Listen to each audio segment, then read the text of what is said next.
Not on mute. Sorry, guys. My hair looks so weird today. How's everybody doing? New case, thanks to Alsane. My phone's about to die. Great case. I don't know how much information it'll be able to we'll be able to find, but I joined a couple groups and then I was on Reddit and Twitter. I was trying to get on like a bunch of different platforms to see what's going on. How many of you guys have been following this case, or is this case new to anybody? Actually, I found a great TikTok video where he sums up.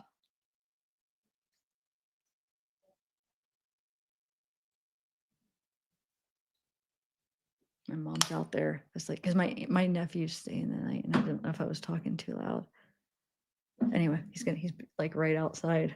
Anyway, okay, cool. I found a good video. I was gonna read an article, but like there's this video on TikTok. This guy, he like he has pictures and stuff. He did a really good job at like a timeline. So let's do that first. I'm going to start off with that because anybody that's not familiar with the case, he does a really good job at kind of explaining the case. Yeah, she's 30 years old. Her name's Hannah. She's basically been missing since the 8th. Well, I would say the 11th because she was in contact with her November 11th. She was in contact with her family up until the 11th. She's been spotted a few times, which we'll get into that. People like posting, like on social media and stuff. So, take it with a grain of salt. Sometimes it's just doesn't come through, and sometimes it does. Remember the Micah person that the guy posted on Facebook, and I read it. I remember reading it that next day or that day or whatever. We were going over it and we're like, yeah, I mean, it could be something. It might not be that guy with the Micah case. And he was there. He's like, oh, I heard a girl crying and then I heard a gunshot. And it's like, well, this guy's posting about it, but I don't know. And then he was the guy that was there. So there's a few people that think that they spotted her. So that's what I'm talking about. With an African-American guy, a black guy. So but we'll go over all that in a minute. Let me play this video for you guys first. Here we go.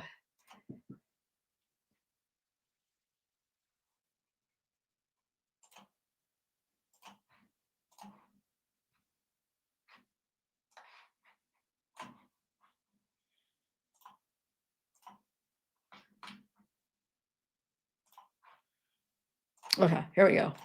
Let me know if you guys could hear this.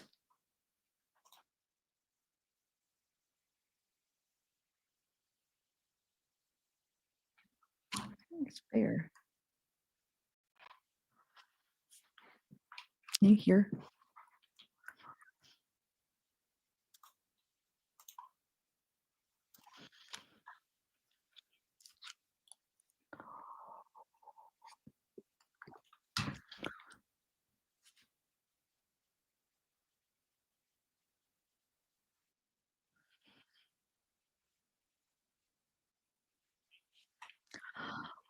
Oh, no sound? Dang it. Let me try it again. Sorry, guys. Like this, I have no control over. Sometimes it just doesn't work, StreamYard. I'm tempted to start using Streamlabs again for a little bit, but StreamYard is just so easy. And it's like, they have everything like built into it. That's why a lot of people use it.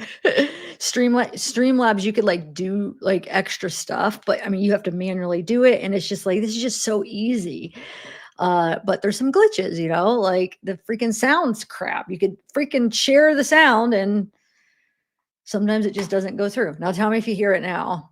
I just spoke to her family, including her sister and her aunt, and I have critical updates about missing woman Hannah Kobayashi, who was seen at LAX after flying in from Maui on Friday, November 8th, after missing her connecting flight to New York City, which her ex-boyfriend, whom she had planned the trip with months before, was able to make a connecting flight barely after running through the airport, who was then captured on someone's video at the Nike store at the Grove on Sunday, November 10th. But I have received confirmation from Hannah's family that they have seen alarming footage that confirms that Hannah was not only on the LA Metro on Monday night after leaving LAX, but that she was being accompanied by an unidentified person. And based off of this new information, the family are going to be concentrating their efforts looking for Hannah around the Pico station near the crypto arena. There are a lot of details and it gets confusing very quickly, so I'm going to try to make it as simple as possible, so let's get into it. So upon flying into Los Angeles, Hannah is first seen at LAX on Friday, November 8th, roughly around 9:53 p.m. And then the next day, she's actually seen at Tashin Books at the Grove on Saturday, November 9th, between the hours of noon and 2 p.m. because Hannah went in there, spoke to an employee, told her that she was visiting and looking around, but that her phone had died, and asked the employee if she was able to leave her phone to charge behind the counter. And not only did the employee allow Hannah to charge her phone while she walked around the Grove to get some food, but Hannah actually signed up for Tashin's mailing list with her address in Hawaii. And the employee at Tashin not only confirmed that Hannah was by herself, but that she was happy, in great spirits, and definitely did not look like she was under any influence. And afterwards, she returns back to LAX where she spends the night because she is being told that she is on standby. Now, the next day on Sunday, November 10th, Hannah returns back to the Grove, and that's when she is seen for a split second in this Right there. random person's video at the LeBron experience at the Nike store roughly around 3:45 p.m. And that night, Hannah returns back to LAX to spend the night, and up until this point, she has been communicating with her family members every single day. And then the next day, on Monday, November 11th, is when Hannah messages one of her friends to let them know that she doesn't have any more money because she gave it We'll away to go someone that she loved through and all who's been those on the messages streets. And a too. little over an hour later, Go Hannah through the goes up to text the messages. ticketing agent at American Airlines where she bought her ticket and spoke to the ticketing agent for about 30 minutes, telling them that she's tired of waiting on standby and wants a new ticket. And the ticketing agent tells Hannah that at this point, she's going to have to spend more money to buy a ticket herself. Now, up until this point on the trip, as far as the family knows, Hannah is by herself. And if this text is true, she wasn't able to buy that ticket, so she left the airport out of frustration. And around 10 p.m. is seen at the Pico station near Crypto Arena. Now, if Hannah was out of money like she stated, I'm going to assume that the best route for her to get to Pico would be this route because it's the cheapest. And this is actually the route that arrives closest to 10 p.m., which makes it the most likely route. The only problem is LAPD is refusing to release the footage and images of the person that Hannah was with on this train, which is really confusing because, as all of us know, the first 48 hours of someone going missing is critical, which means that time is of the essence the longer someone is missing. When in reality, the LAPD is just not prioritizing this case because they're stating that Hannah is 31 years old, a grown woman, and that she has never had exhibited any signs of mental health issues. And they're giving the runaround to Hannah's family, including her sister and her father, who flew in from Hawaii to try to look for Hannah in Los Angeles, who again are going to be concentrating their search. Wait, so if that was really the reason they gave, oh, she doesn't shown any signs of mental health issues. Well, shouldn't that be more of a reason to like go look out? Like, what the heck's going on? Are you guys able to follow us? I know he's going fast. I found a really good timeline that was on Reddit. I don't even know who to give credit to. It's from Google Docs that we could kind of go through. We're gonna go through the text messages too that she sent, which are kind of odd. There's some weird ones. And then yeah, so November 8th, she's heading to New York. She had a job. She was going to see her aunt. I guess there was a job too. She booked the freaking flight with her ex-boyfriend, but at the time, I guess they were together and then they broke up, I guess. So I guess supposedly they didn't even talk on the flight. They both flew. He made his connecting. Somehow he made it. She missed it. They said she was running through the airport, so it's not like she didn't try. She tried. Somehow he made it to his connecting flight to New York. She didn't. Okay, so he's not a suspect or anything as far as right now because he made it to New York. So she misses it. Decides like the 8th. Oh, she had to be on standby, so let me go into town and check out what's going on. Like go do some sightseeing. And you heard what he said. They couldn't get her on standby, and then they wanted extra money for her and she didn't have it for some reason, got mad. I don't know. I mean, you think if she missed her flight, like, God, I don't, how does that work? Because if they are that close in flights, you think they would help her out and like get her on to New York, right? Anyway, I just wanted to kind of like review what he's saying because he's talking really fast. But it's good. I mean, he is doing a good job. But for somebody that like I could follow it because I already know the story. So Search efforts around the Pico station because that is the last known location of Hannah Kobayashi. So if you live, work, or were even driving around a half-mile radius of the Pico station and Crypto Arena on Monday night, November 11th, between the hours of 10 p.m.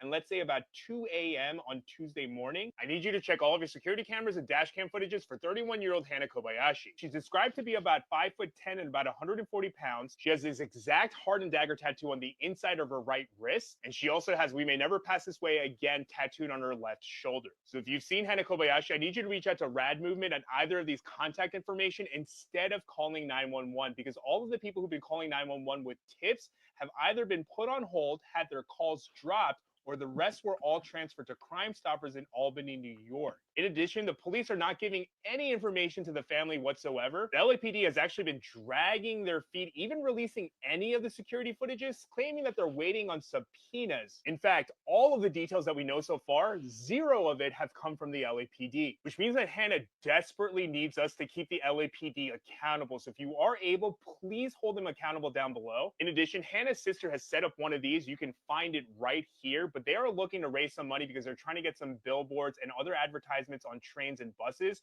because the family has actually seen people in downtown Los Angeles going around ripping down Hana's missing posters. So if you are able, please help them out. Lastly, tomorrow on Thursday, November 21st, there is going to be a rally and a search to look for Hana and put up flyers around the Pico station near Crypto Arena. There's going to be more information in this group. You can find it here. And please help bring Hana Kobayashi home to her family. Thank you, and please stay safe. Okay. Yeah, I mean, it's obviously plenty of time because that person was able, or her boyfriend was able to make it in time. But I mean, it doesn't sound like she purposely missed it, because I feel like I saw somewhere where they said it did look like she was trying to hurry and get it and just missed it. Maybe she wasn't as familiar with the airport, kind of, I don't know. I mean, a lot of people, I mean, there's different theories people are having. Some people think what the cops, I think, are doing is they're like, well, she's 31 years old.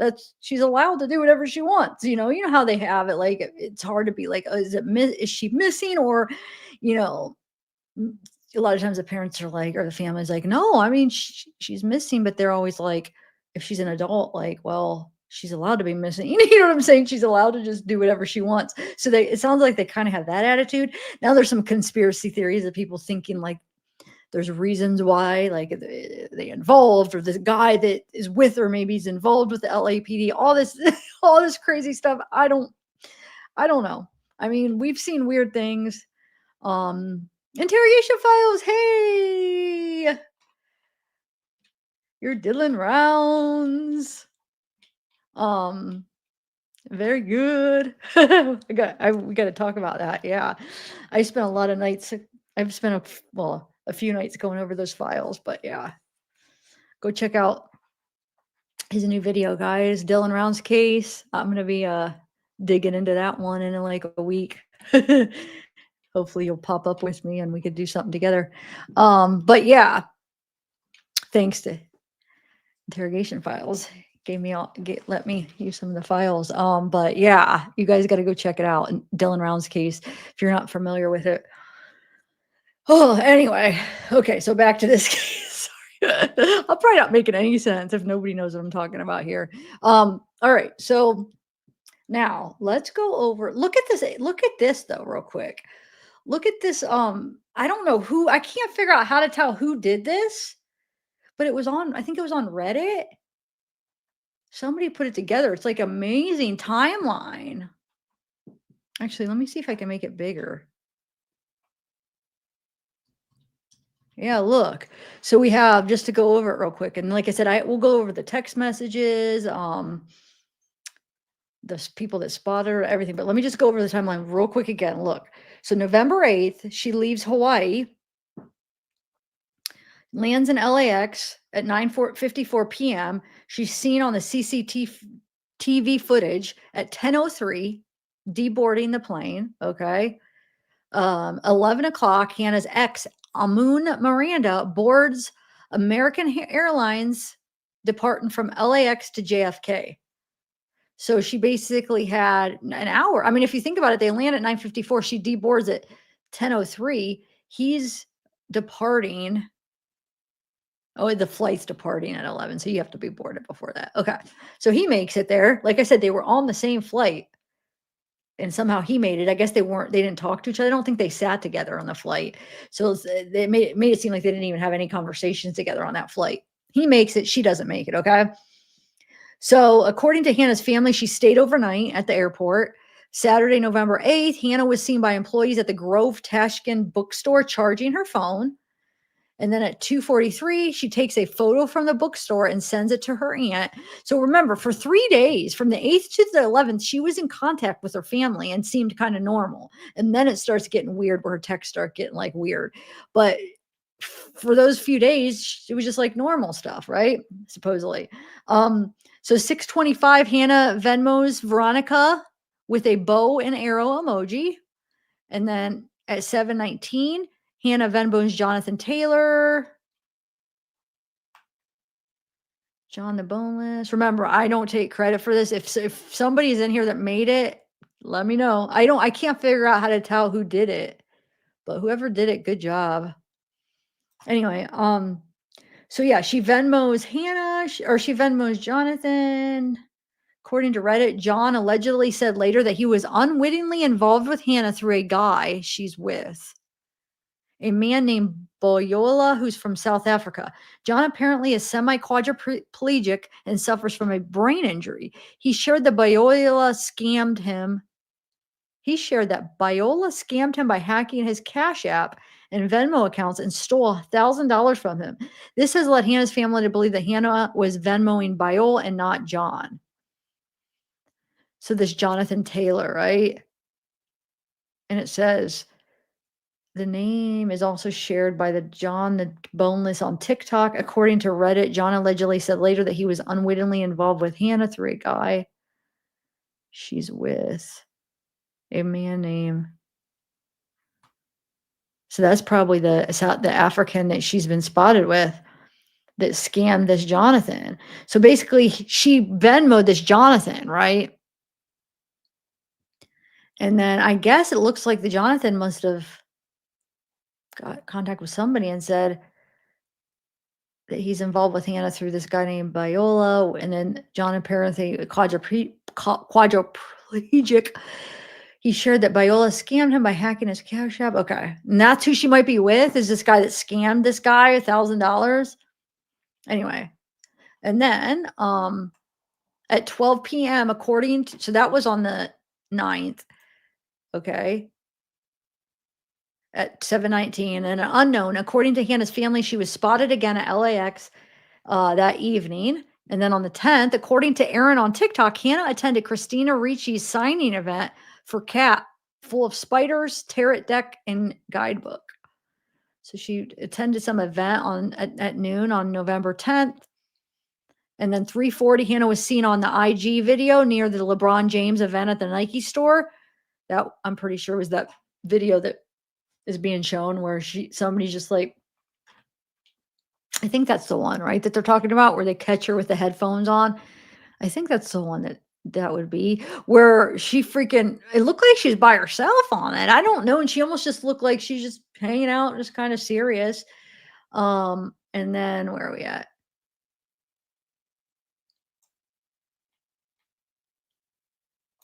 And then Hannah posts a photo at the Grove on Instagram.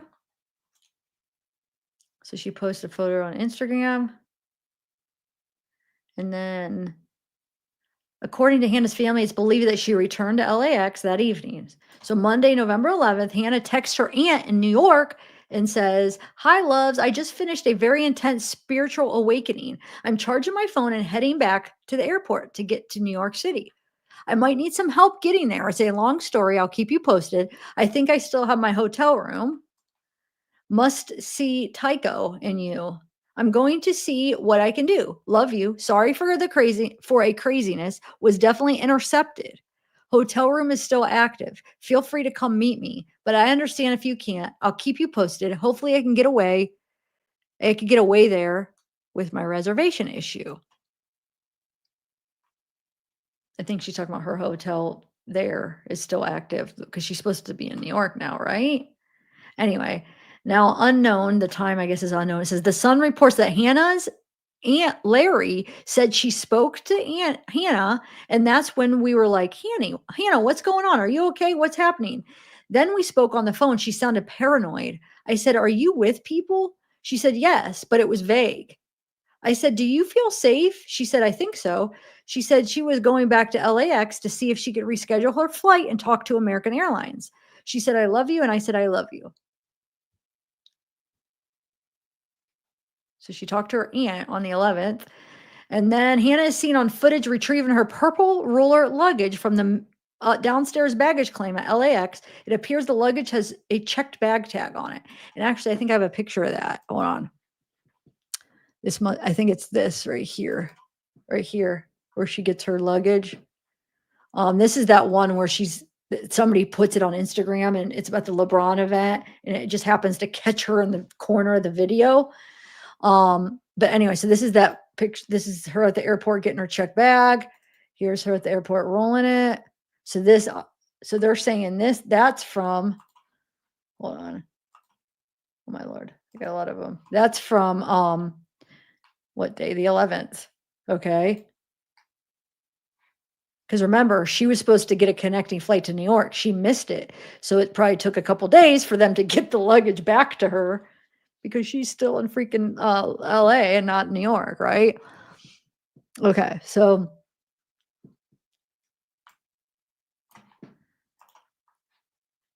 it's crazy. This is a crazy story, guys.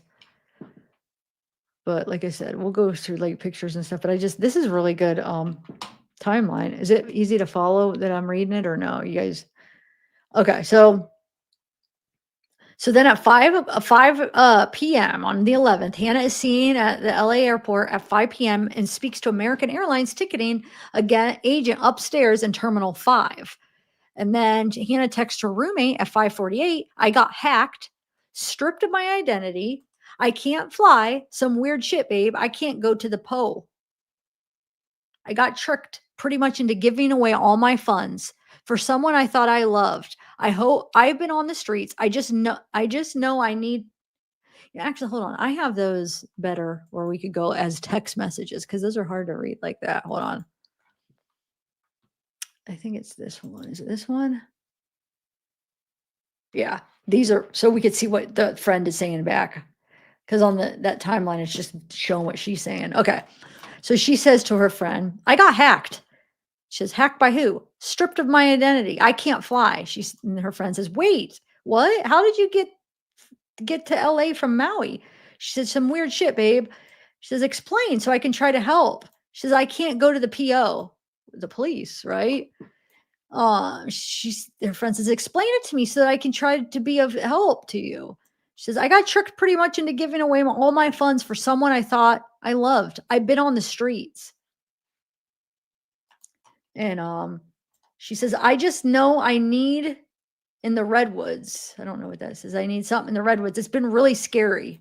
Actually, hold on. Let's see what it says, because that got cut off. Okay, just want to get on the bus. Wait, hold on. "I need to in the redwoods." I just know I need to in the redwoods. Okay, I don't get that, but anyway, it's been really scary. And her friend says, "Hold on, I'm going to call you. Let me see who I can reach out to in the LA area. You have no money?" Question mark. And she says, "I have a little left. I want to just get a bus or whatever straight to the redwoods. Gonna look for work, but I haven't slept well for days. Please keep this to yourself for now and be discreet. I'm at LAX." Says, "Yeah, girl, just stay there for a bit." And she says, "I might go to the homeless shelter." She says, "You should go back to Maui." She says, "This way is beyond." And the person said, "Did you get catfished by some dude you were talking to on the internet?" She said, "No, we met. I can't explain all of it. Just please be open with this, please." She says, "If you can't explain it, then question mark, how can I trust you if you can't tell me the whole story? I'm talking to a couple people in LA, but I need to know what's going on." She says, "Deep hackers wiped my identity, stole all my funds, and have had me on a mind F since Friday." She says, "They can't wipe your identity. Is that what they told you?" She says, I'm just really scared, love. And the redwoods if calling me.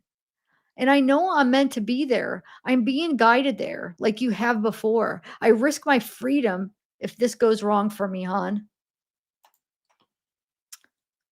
She says, "I have stuff of value there." And the friend says, "You can go to the police, to the DMV. There are resources. She says, "I just need to rest and I'll think better." She says, "Yeah, I'm really confused." And she says, "But it's very complicated." And then she asks again, "Did you get catfish?" And she says, "Matrix underworld shit, girl. This is way beyond me." And the friend says, "Did you get catfish by some dude you were talking to on the internet?" She says, "No, we met. I can't explain all of it. Just please be open." Oh, this is the one that got cut off. Sorry. It's a double. Some of it was doubled, but it gave us a little bit extra. I think I She says, "If you can explain it then, question mark." I think I just read this one twice. Anyway, yeah, go back to Maui. Okay, so this is we're to the point where she says you should go back to Maui, right? Because she's like, I might go to a homeless shelter. You should go back to Maui. She says, I really can't, love. She says you shouldn't be spending money to continue traveling. You have a home and you need to go back to it. Yes, you can. Where's your ID? And she says, I have it in my passport. She says, go buy a plane ticket to Maui. And Hannah says, it's a really long story, hon. And she says, I can't help if I don't know what's going on. If you have an ID, you can buy a ticket. Go to the counter at Hawaiian Airlines. Okay. So that's the text. And then so that was at the 11th, okay, at 5:48, around that time when you saw the times on the text. And then it says at 7 p.m., Hannah's phone last location was noted at the airport near the International's terminal.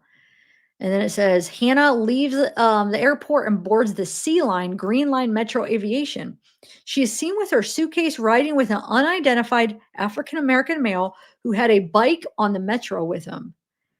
Pearl Lachanga and her 11-year-old son board the Sea Line at Hawthorne Lennox. The AA man offers Pearl's son his seat, or the African American man offers this lady's son her seat. They all ride the Sea Line together, have verbal discussions for the next 4 stops, at which the witness reports Hannah was quiet, stated she was from Maui, and then appeared tired. Actually, and I have her post what she said about that. She said there's a little bit more actually information on that. Hold on one second. Um,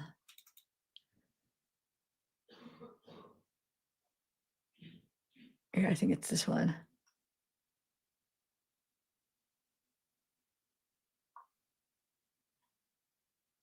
Yeah, this is it. Okay.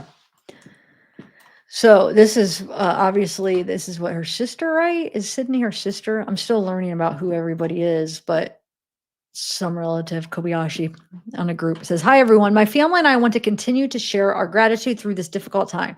This is the last known information from a witness who claims to have seen Hannah. Please continue to be considerate of my family's overall well-being and feelings right now, as emotions are high. We are still working hard to expedite camera footage on every platform, but it's a process and there are protocols that need to be taken before we can obtain that. It's been extremely frustrating, but we're doing the best we can." So here's that lady that saw her on the Sea Line. "Hello, I remember seeing Hannah alongside a male, African American male. Hannah had a suitcase with her. The male with her offered my son and I his seat when we got on the Sea Line station at the Lenox Hawthorne entrance. We were coming back from the LA Rams game. I then began speaking to the male, probably speaking to the male about the football game and about the Sea Line access to the game shuttle. During our conversation, Hannah did mention something about transportation, where she's from. I asked her where she was from, and she quietly said she was from Maui. She was wearing her hair down. She had glasses on and a dark colored sweater. When they got closer to the exit, the male did tell Hannah that they were going to be getting off on Avalon exit. That is where they both got off, and only the man said goodbye.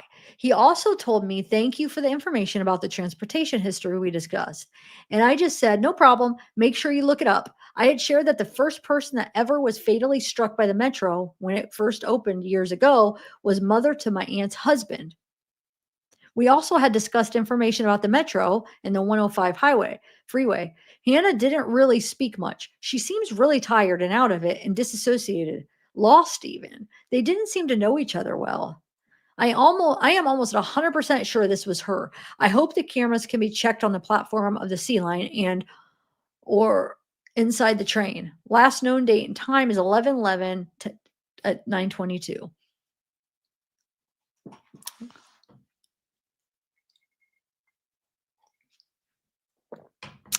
Okay.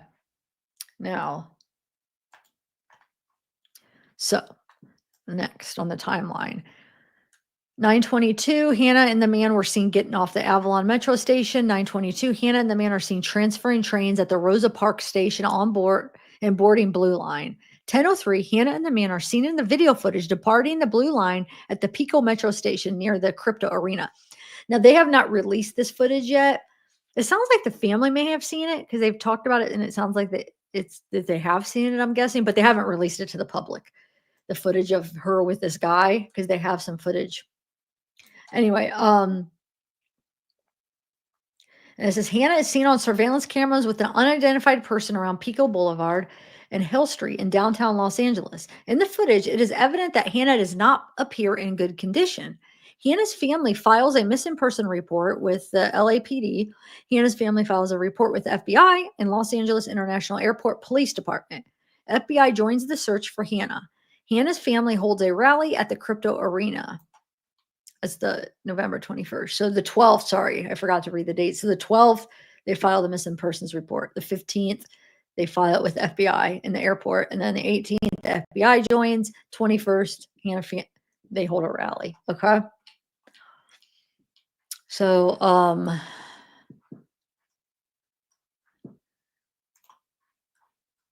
here's a few pictures I'll share of her. Pretty girl. That's her. I think it's her sister. She's a friend of mine. She's very sane mentally. So this is all very strange. We're all hoping for her safe return.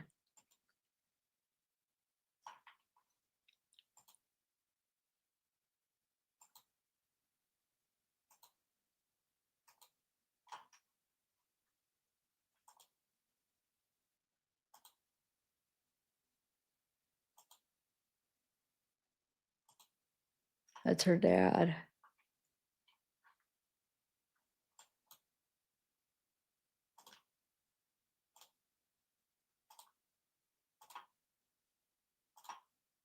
Okay.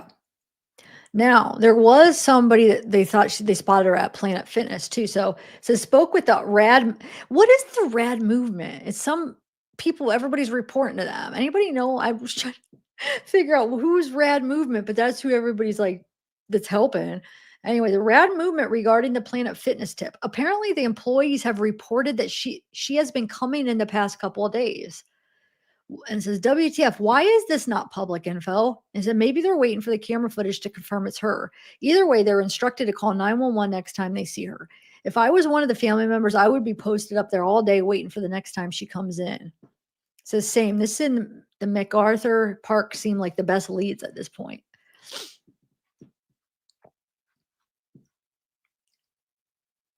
All right, let's watch a couple of videos here.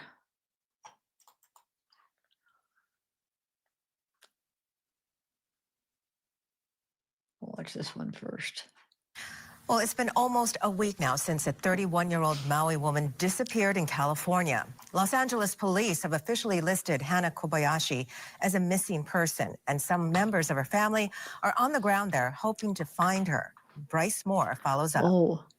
Hannah Kobayashi's aunt drove 6 hours from Big Sur to Los Angeles to try and help find her niece. Airport authorities released this photo, taken before Hannah was supposed to get on her connecting flight to New York on November 8th. The LAPDX has been helpful. They have been trying to find Cece's footage. We got that picture of her deboarding the airplane. Her family says seemed to change tone before stopping completely, and a strange post on her Instagram on November 10th with a LeBron James and Nike logo was discovered to be from an event at The Grove. They searched the internet for any video taken by attendees and found this short clip that shows Hannah walking with headphones on. We are 100% positive, and as of today, we spoke with that videographer who made that video and got a timestamp that she was here at The Grove at 3:40 p.m. on Sunday. This is going on 6 days that we have not seen her. and her phone has been off for 6 days. Hannah's sweet and loving and kind, and she wouldn't make any of us worry. Hannah's dad and another aunt are also in California to find her. Hannah's older sister is flying out tonight to help too, Yeah. while her mom will remain in Hawaii with Hannah's baby sister, Hope. We have like an unwritten rule that we always check in, that no matter if it's me, Sid, Hope, or Hannah, that it's like, okay, I'm here and I'm safe. It's not a normal behavior of hers to just completely disappear or to have something so planned out. Because once she has her mind set on something as far as traveling, and become hell or high water, she's there. And that is why we are so grateful for the news outlets, for the media, for everyone covering this and trying to help us find our missing, niece, daughter, sister. Hannah's phone was last located at the Los Angeles International Airport on November 11th. Anyone who's seen her or has any information about her whereabouts is asked to call LAPD or LA Regional Crime Stoppers. Bryce Moore, KHON2 News, working for Hawaii. You guys could hear that, right? All right. So actually, we'll do the itinerary now, since they show that on that video. So her itinerary that she had, okay? It's crazy because so they had this posted one of Hannah's itinerary, but then look, you see, and then it's like in real time, this gets highlighted. So it's like, what did she post it twice and then she highlighted that? But anyway, so this is her with it, and it says this is her itinerary. So notes in mind, presidential election announcement prep. Check into the hotel, arrive at 7:28 a.m. JFK. Settle in and ease into the Big Apple surrounding area. Brooklyn Folk Festival, 12 p.m. to 10 p.m. in St. Anne's Church, Brooklyn. Jeff Mills, pioneer of techno, Knockdown Center. Honey Dijon and the Brooklyn Storehouse. So on 11:10 a.m., open flow, go off the vibe, and bucket list items. PM, Pat Thomas and Ebo Taylor, Webster Hall. 11:11, time with Auntie. Open flow based of our vibes. Bucket list, dreams become a reality. Then we got 11:12, Tycho and the Brooklyn Steel.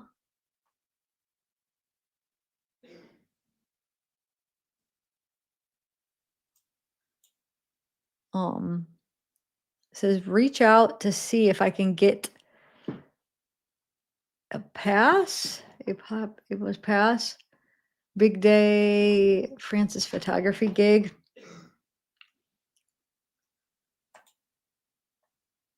And then let's do 2 right here. It's day 2. We have Brooklyn Bridge, 11:14 a.m. Central with Alan. Alan is her ex, right? I think Alan was no. I think. I have to go look. Mama with Alan. Or wait, maybe it wasn't. PM. AM, PM. What was her? Hold on. I got to see so we know. It said it down here. What was her ex name? Just so we know when we're hearing it. Oh, I forgot to read the top of this where it says 31-year-old woman from Hawaii, described 5'10", 140, dark brown hair, light brown eyes, fair skin, freckles, knife tattoo on forearm, expected to fly to New York to visit her aunt, attend a concert, and shoot for a photography job. Okay, yeah. Okay. Oh, here, it has everybody listed out. I didn't even notice that. Steve Fisher. Oh, my Lord. That's who's a private investigator.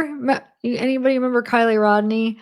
If you follow the Kylie Rodney case, you're going to remember who this guy is. Anybody? Anyway, wow. Mother Brandon Yee. Father Ryan. Sister Sydney. Aunt is Larry. Uncle's Jason, aunt is Angela, Uncle Bob, cousin Emo. Oh, wait. Oh, never mind. Yeah. Okay. Okay, so no, it wasn't Alan. Amun Miranda is our ex. Okay, Amun. So I don't know who Alan. Let's see. Is there Alan on here? I don't know who Alan is, but whoever Alan is, it's on her itinerary, right? With Alan? I don't know. Anyway. 11/16, last day, final wishes, desires, wants, unfinished list, go, reservoir. Right. Dude, my nephew's so sick. I hope I don't get sick. He's coughing away. I shouldn't even have went down. I shouldn't have even. I'm nervous now. So I need to be sick for the holidays. He's young, but he could. And you hear him coughing. Anyway, so PM Cecile McLaurin, Carnegie Hall, closing out bed early this night. JFK 6. So she would have been leaving on the 17th. Did JFK depart? Third.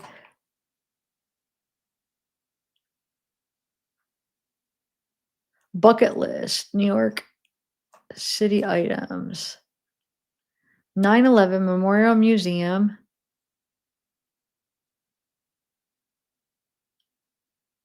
Z's Perfect Walking Tour all day. The Museum of Natural History all day. Central Park. Mama with Alan. Food. Oh, I think that was the last one, right?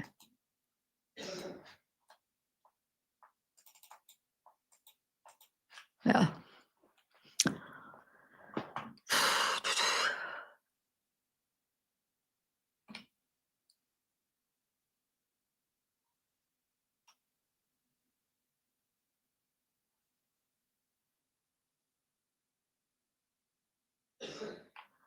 Oh, did I say it wrong or something? Redwood, not Redlands. Did I say something wrong? Or did they have it wrong on here?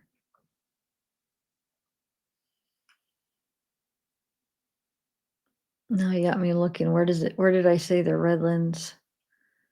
I don't remember if I said Redwood or Redlands. That was when she was Redwoods. Yeah, she said Redwoods. Straight to the Redwoods. Anyway, all right, so we got that. Now, let me read a couple we'll go through some of these.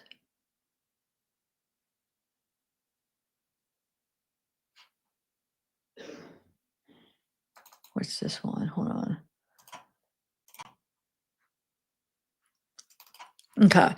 So, says the evidence available to the public strongly points to that. Who even are you? There was information amongst the family that was pointing towards abduction, but now it's unsure. Hannah and I were friends when we both lived in Kailua. I'm her only friend here in LA. Well, go find her. People don't know her, so that's why they are thinking these things. However, anyone can have bipolar symptoms come up. I recently had an episode that was super random, and I never knew I was bipolar. I do. And this person says, I can't give out too much information, but the evidence does not point to that. Please listen to that and respect it. I'm coordinating the search with the family, so I'm not out of touch on this. It says, obviously, she seems unwell. It says, the family knows things you don't, and they're saying it's not mental health issues, and she got tricked. So stop spreading misinformation. Listen to the family, not your imagination. And then somebody says, anytime a friend has a mental health mania crisis, the first sign of real trouble is I've been hacked. Huh. Says she's with an unidentified male. Even if it is started as a mental health crisis, there is now a crime being committed against her, which is what needs to be focused on. They said they need to hire a detective, and she says they have. Yeah, they freaking hired Steve Fisher. Oh my God. Anyway, what about the people who hosted the Terra evening? Ask them questions. They might have told her something weird and she went along with it. That's true. She went to the tarot reading. That's very true. Because then she said she had a spiritual awakening. What if they told her something and she went with it? I mean, that's actually not that bad of advice or a tip. Like, what did they like? I'd go to them like, what did you tell her? Like, what did she say? These people talk to her. Anyway, she says, hint, hint. And the person goes, hint, hint, question mark. And somebody says, or she met someone else there. Maybe met someone online with similar spiritual interests and met them there purposely. It just seems like there's answers there. She says, I wish people would follow this angle more instead of saying she had mental issues, because she didn't. Thank you. So sad to say, but I have a feeling she's stuck on Skid Row. And then she says, you're not the only one at this point. Well, they should need to check Skid Row then. I don't know though. I feel like, oh, unless if they took her to Skid Row. I see. If she is like stolen, somebody got her, I could see him taking her there. But I almost don't think that that's where they would take her though. I don't know. But I guess, but with that being said, if it is like a human trafficking type thing, they could take her around there to get clients or get people. Well, I'm sure there's spots around there to sell her. I mean, it sounds horrible. I don't even know if that's what's going on. They need to find that guy though. So if they have a surveillance of this guy, come on, with technology, go freaking find him. Like this timing, they need to act quick. Oh, okay. I didn't know that. Yeah, maybe not. All right.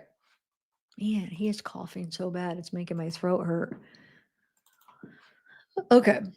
So I'll just go through some of the screenshots I collected in like groups and stuff. It says already contacted family and search group. I saw her on Monday night around 9:20 p.m. on the Metro C line when we boarded it after the Rams game.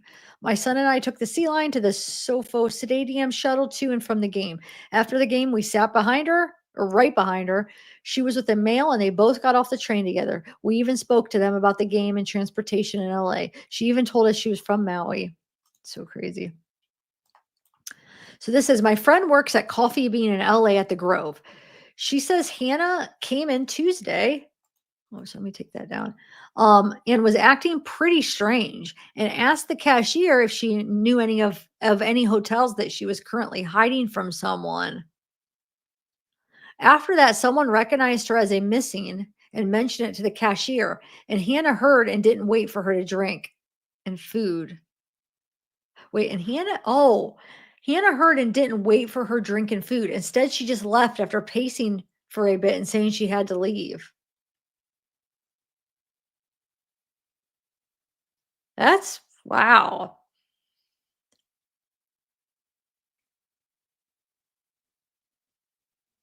But see, that makes me think she is gone willingly. If that's true, and she was she's by herself getting food and they did, they would have been able to help her. So like, why did she want to take off? Is she purposely trying to stay away? But I don't even know how true this is, Yeah, I mean, she could be drugged, but I mean, well, okay, even like even if she's drugged and then she hears somebody say, "Oh, that's the missing," and she knows that that's her. Why would she just take off? I guess maybe they convinced her she'd be in trouble if she said anything. I don't know. Anyway, then they respond, or this person says the police was notified and they checked cameras and asked employees. Hannah's family is asking anyone with leads to call the RAD movement. The only problem is they're missing a number here, 619, and then there should be 3 numbers after that, and there's only 2. So I don't know. I'll have to find it somewhere because that's not enough numbers. And it says, would your friend be willing to call? I'll let her know, but the police showed up at her job and they notified the police of what happened with Hannah on Tuesday. The police also checked the cameras too. All the stores at the Grove were given flyers and were notified that if anyone saw Hannah again, to notify the police immediately.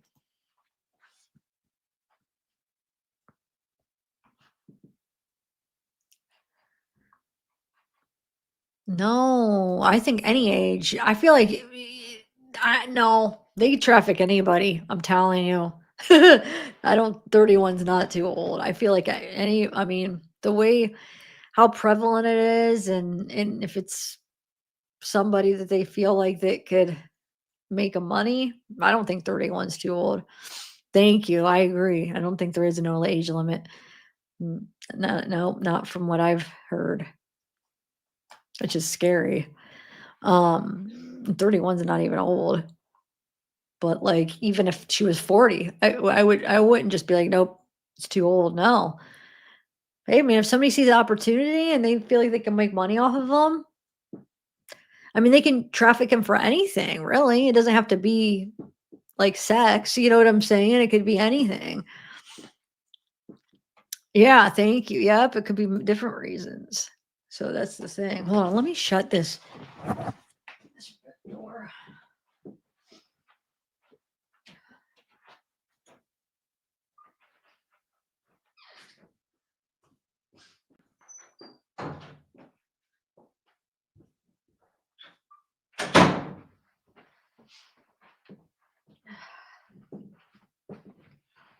Okay. Anyway, I already read this one, so I'll skip to another one. So this says, update. New comment from original poster seems to debunk the sighting. Photo added below. I'm posting what I just sent yesterday to Rad Movement and Family. A commenter on YouTube claimed to have seen Hannah in New York at Queens Roosevelt subway station. This station is only roughly 20 minutes away from JFK Airport. No, she wouldn't be in New York. What? She's in LA. Like what? Confused about that. Yeah, because somebody's saying she's in New York. I seen her at the Roosevelt Avenue subway station, Manhattan bound side. She was with suitcases and dark-skinned black guy with beard. She didn't look distressed. There's probably a lot of people that look, similar, but she's not like, what's the chances that she's in New York? No, I mean, I guess she could have made it to New York, but I wouldn't think. What do you guys think? I think it's just somebody that probably looks like her. Anyway. Did you know she was wearing her glasses when you looked in her eyes, or if she had her nose pierced with that small silver loop, little hoop ring? And she said, this person didn't have glasses and I didn't see a nose ring. So that wasn't her. I hope for all the trafficking to end. Okay. When have you contacted the police? Did you actually see her in New York? But it says it did look like her. This was before I heard the news, like almost a week later. She had a long tan coat, not trench. I could feel her staring at me, and the guy looked over to see what she was looking at. They sat across from me, and I thought, S traffic. And I looked in her eyes, but she laid her head on his shoulder. Just looked like an odd couple. I don't think that that's her, to be honest. All right. Yeah, I don't either. It's probably just somebody that looks similar that they thought. But here's the little timeline that the family put together. It says Hannah's timeline per our family directly. So Friday, November 8th, 9:53, landed at the airport at LAX. Stayed overnight. Saturday, November 9th, 12 to 3, seen at the Grove, specifically at Tashin Books, charging her phone. Photo taken by Hannah and sent to Aunt at 2:43 bookstore. Evening. Spotted back at LAX. Sunday, November 10th at 3:40, seen at the Grove again, captured on video outside LeBron James event. Evening, believed to have returned to LAX. Monday, November 11th. Spotted talking to ticketing agent at LAX. Hannah boards LAX Metro Sea Line at Aviation Center. She transferred trains at the Rosa Park. It's confirmed she was occupied by an unknown individual for the duration of her time on Metro.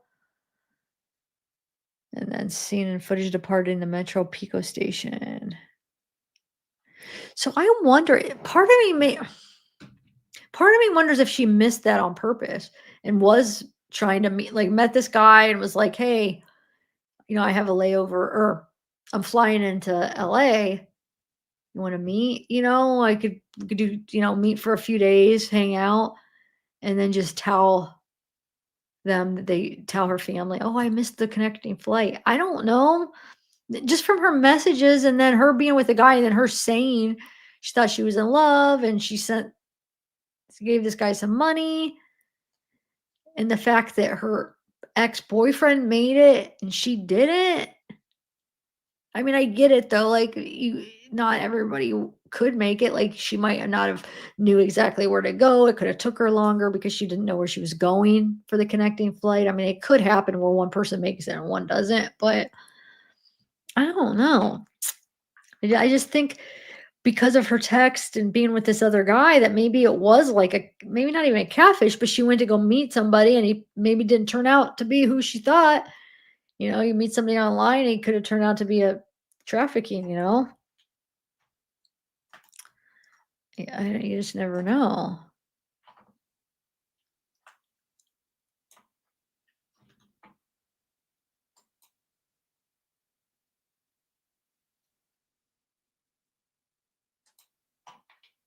I was under the impression that she was seen by her ex on the flight. I didn't know they were actually traveling together. Something happened on the first leg that caused her to abort the mission with him. But here's the thing, 10:35 to 6:58. Flight 28, 2:34 to 9:53. Wait, what? Oh, this shows that his name is blurry. I swear I have one that's not blurry somewhere, but it shows Anna in the seat. Ooh, I wanted to see. Yeah, that's row. Shoot, I wish I could read it better to see if they were sitting together. How close they were. Did they both say 18? So there's her boyfriend. There's Hannah. This was this is the one from Los Angeles to New York. So she wouldn't have been on this. It would have been this one. Okay. So, yeah, she would have had, whoa, 10:35. Yeah, that isn't that much time. That really isn't, because she didn't get she wasn't deboarding the plane until 3 after 10:03, remember? She would have had, I mean, if she knew where she was going, she could probably, go straight there, but if she even didn't know exactly and kind of was like trying to figure out where the connecting flight was, I could see it being a close call if she got lost. But another part of me thinks that she planned to meet somebody out there because of her text. But it looks like they were in the same row. If I can read that right, it looks like D and E 32. It looks like they were sitting next to each other. You guys see that? So what the heck? I was picturing them not sitting next to each other, so then when they deboarded, they just took, just went. But looks like they're sitting next to each other, so they would have walked out together. What the heck happened? Maybe she's like, I'm gonna go to the bathroom, I'll meet you, or I'm gonna go to the store, whatever, and he just leaves her, or maybe she tells him, no, go. I'll meet you there, because maybe she was wanting to meet somebody. I don't know. No, you're right. But yeah, that answers that question. Definitely looks like she was next to him. Here's a better, there we go. I knew I had a clearer one. So there you go. They were both in 32, D and F. Yeah, there might have been somebody in between them. It depends, but either way, they were close. You never know. Sometimes they skip a letter, so they either were right next to each other or there could have been somebody in between, because maybe somebody requested like a window seat or whatever. But they would have walked out together. That's crazy. How did he make it and she didn't? All right.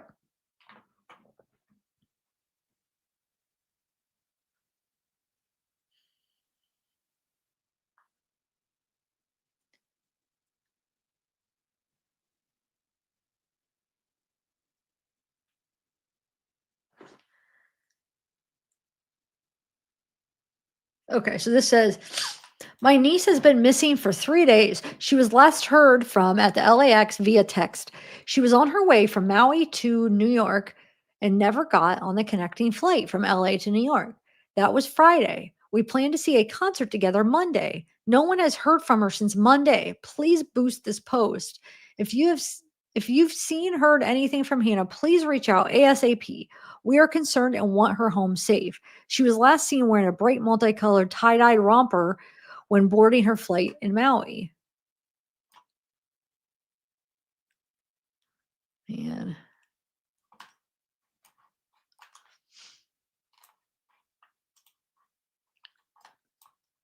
This is my niece, Hannah. I last spoke to her on Sunday. She was trying to get a flight to New York to meet me, but never got on the connecting flight. Please spread the word to help us find her. Thank you. Okay.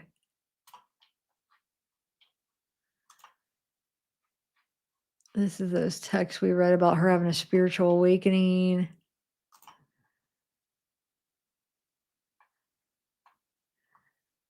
I just finished a very intense spiritual awakening. I'm changing my phone and charging my phone and heading back to the airport to get to New York City. I might need some help getting there. It's a long story. I'll keep you posted. I think I still have my hotel room. Must see Tycho and you. I'm gonna see what I can do. Love you. Sorry for a craziness. Was definitely intercepted. Hotel room is still active. Feel free to come meet me, but I understand if you can't. I'll keep you posted. Hopefully I can get you a way there with my reservation issue.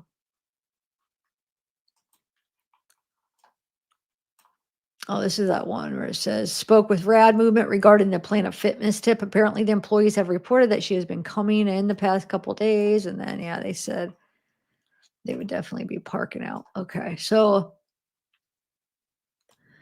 this one says, I spoke to the Rad Movement and they said she was in the airport from Friday till Saturday. When she could not get a flight back to Maui or JFK, she left for the day on Saturday. Went back again trying to get on a standby flight. Could not try to get her luggage and had already been sent to JFK. Yeah, because I mean, they would have sent it. That's what I was saying. She would have had to wait to get it because they would have sent it there, realized, oh, she missed the flight. They'd had to send it back from JFK to LA.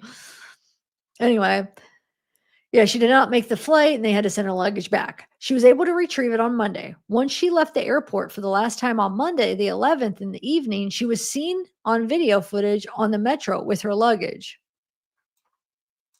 And maybe that's why she kept going back, because maybe she didn't want to go to New York, but she knew her luggage she had to keep going back. Therefore, it wasn't that she was going back to the airport because she really wanted to get to New York. She was going back there to get her freaking luggage. And then when she got it on Monday, poof, she's gone. Nowhere to be seen. I mean, I'm hoping that it's that and she's willingly somewhere and she didn't get taken. I mean, you just never know. You never freaking know.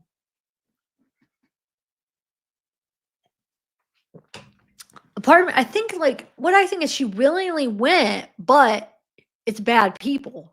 So she's in a situation where they're not treating her right, probably. They probably did take her money. She's probably stuck now because she has no money. So, and you know what I'm saying? And it's probably just like, she's probably in a bad situation, but willingly went with them. You know what I'm saying? I don't know though. Anyway, it says, Angela, but yeah, why isn't she calling anyone for help? Her family telling them I can't get on a flight, get out here to be with me.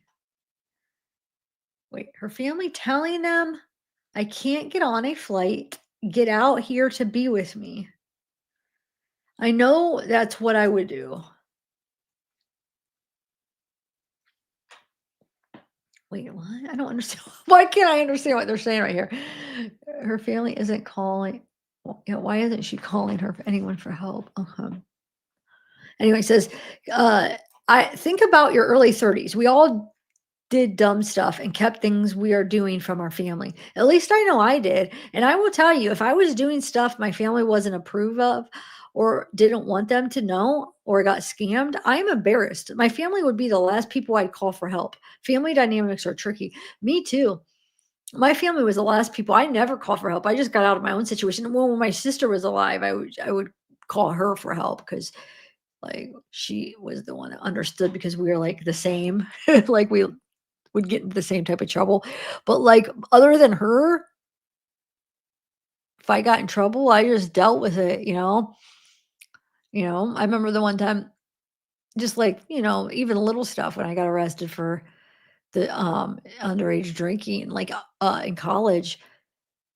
We were driving from like a Widespread Panic concert on the way home, but like yeah, I mean all them were first calls calling their parents to help bail them out and give money. I don't my dad always told me like if you ever go in jail, like you're not gonna call me, I'm not gonna help you. So it's like that thought didn't even cross my mind to call my parents. So I either just I think I just sat there and then I had to like pay it. I think when I went to court, I forget how that worked, but yeah. So I feel it like I wouldn't be the one call. Well, in something like that though, when you find out like there's a missing report, yeah, because my family would be yeah, because if I was like somebody put me as missing, yeah, I would. But as far as like being scammed or trying to figure it out on your own, I could see like, no, I'm just gonna try to figure this out on my own. I could see that. Depends on how bad of a situation she's in right now. I don't know. If it's a matter of like your life, like you would hope. Anyway, so it says, thank you so much for this. Would you be available to DM me? I'd love to speak with you directly on whatever you're feeling during this reading on a more personal level. It's prayer and for your sister's safe return. Because remember, this is her sister right here. This Sydney. That's Hannah's sister. But wait, what is she responding to? I don't know. But she says if there's somebody to get accurate info from, it's TGIFS.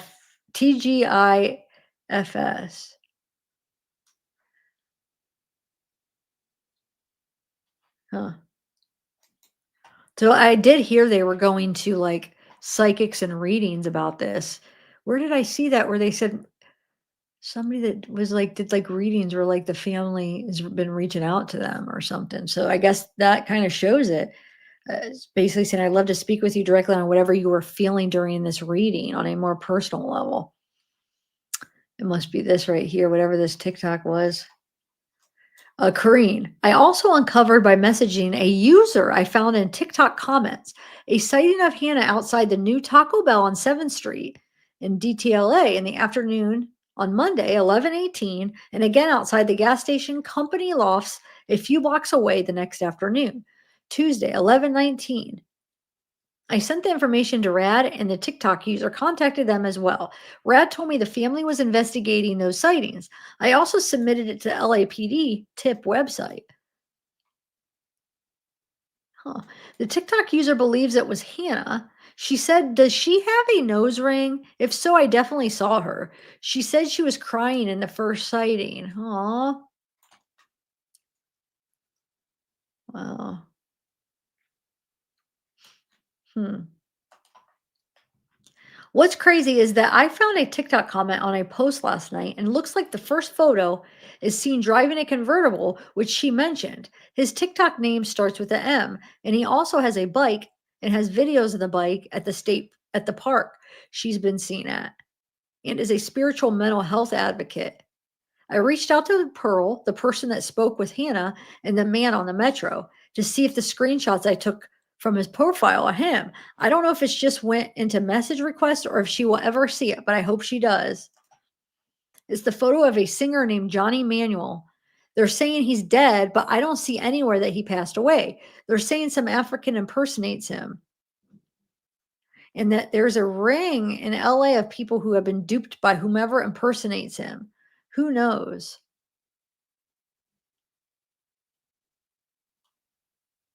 Wow, yeah. Actually, hold on. There's a picture that's going around of that. Let me bring it up. It's somewhere in here of this Johnny Manuel, and they're saying that they're wondering if it's him. Hold on, where did I put that?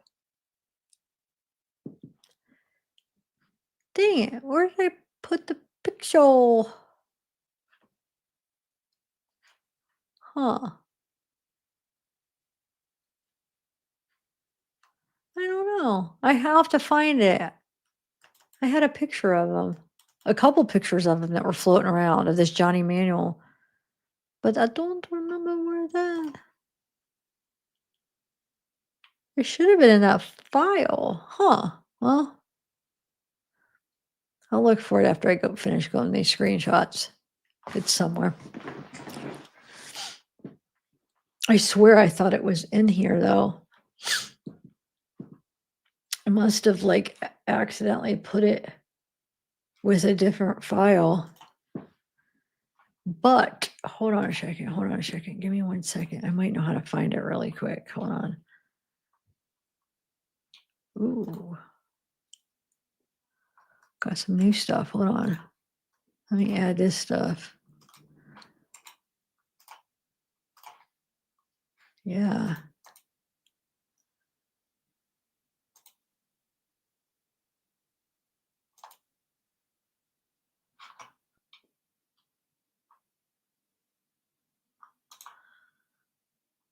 Just bear with me 1 second. Actually, you know what I'm going to do? I'm going to play a video while I'm looking for that.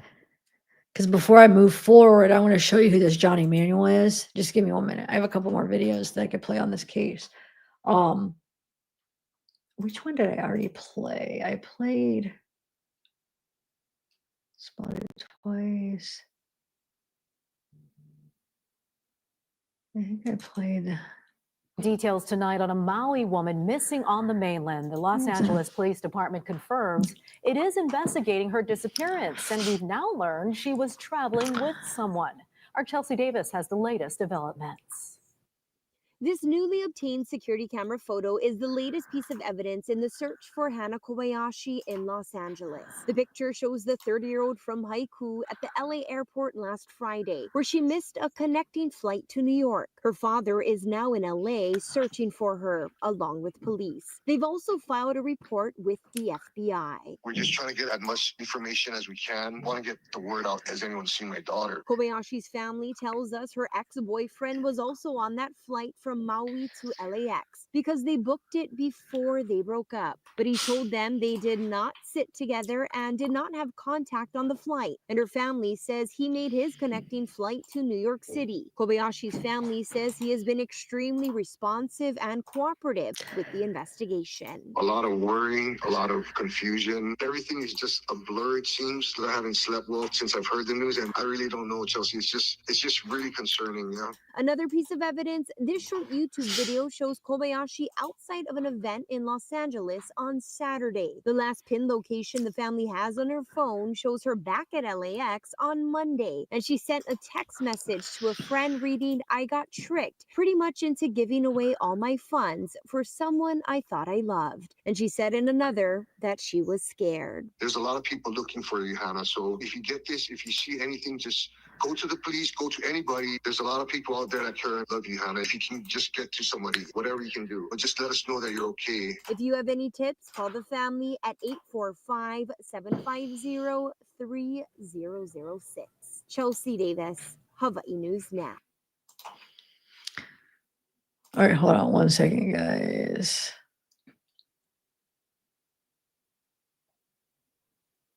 Huh.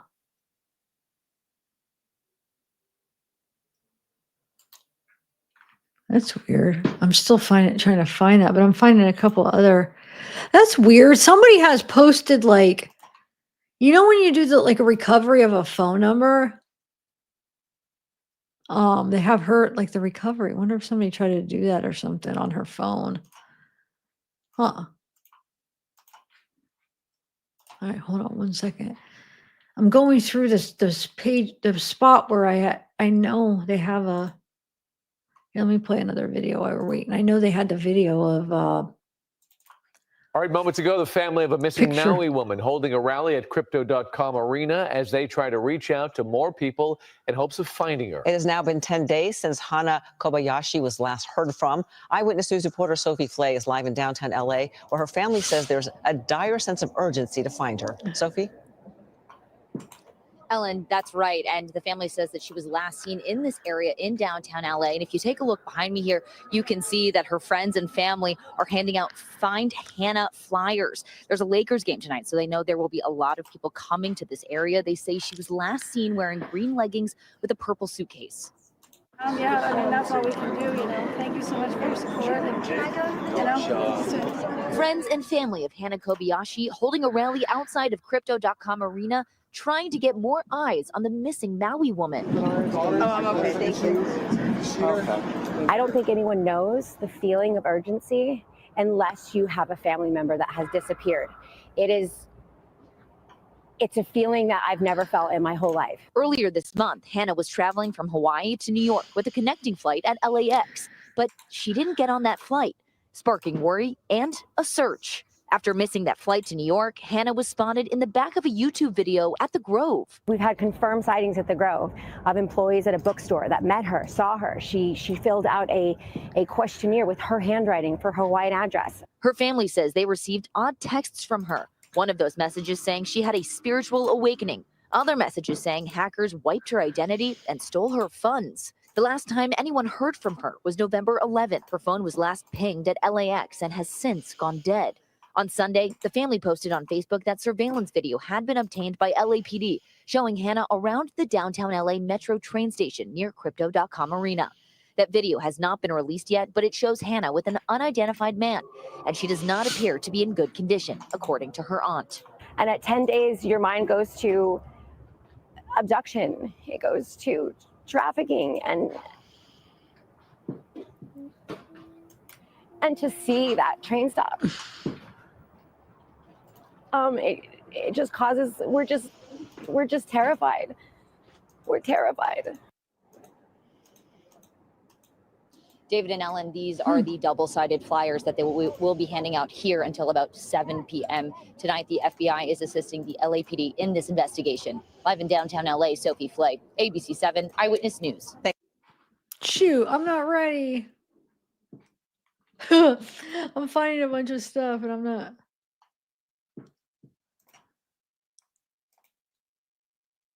Dang it.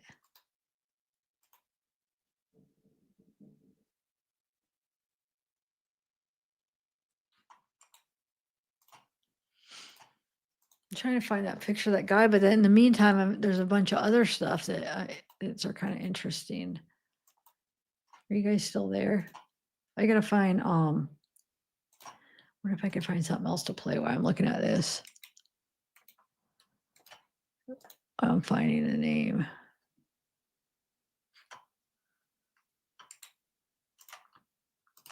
Wow, this is dang it.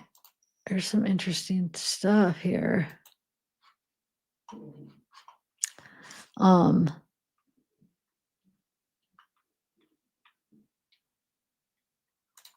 right, let me pull up. I think there's some videos here while I'm still gathering some stuff. Let's see what this is. This is down there at that rally. Yeah. So if you can just wait and then I just wanted to speak with them. Go for it. Do it. We love you. I've never met any single one of you, but I want to start off by saying I love you. Because without you,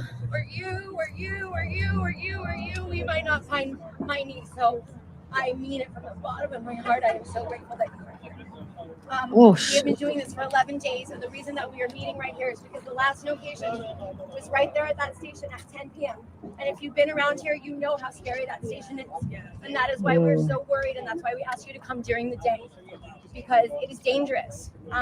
So we're going to be handing out flyers to you. We are going to be asking you what locations that you guys want to go. You're new. I love you. So we're going to ask you, if you have places that you would like to go. Our plan is to canvas this. What time is it? Does someone have a time? 3:30. Okay, so basically, if you want to canvas the areas, the Laker game starts. People are going to start arriving here at 5:30.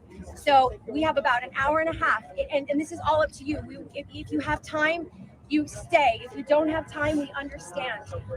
But the Laker game starts at 5:30, so it is our best chance getting everybody from all across LA coming here. That's why we're here. Plus, I mean, I think it's a universal thing. It's a Hannah thing, you know. The funny thing is that Hannah, we're missing on 11/11, you know. And if you know Hannah, like, it's like, God, girl, please, you know. So it makes sense that this is happening, and the train station is right there. So if we're gonna go through, and she's gonna talk about how to do it. And we have an hour and a half, and if you can, then we're gonna be here at 5:30.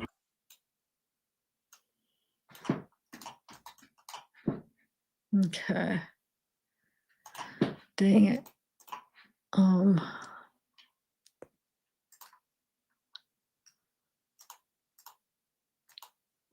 right.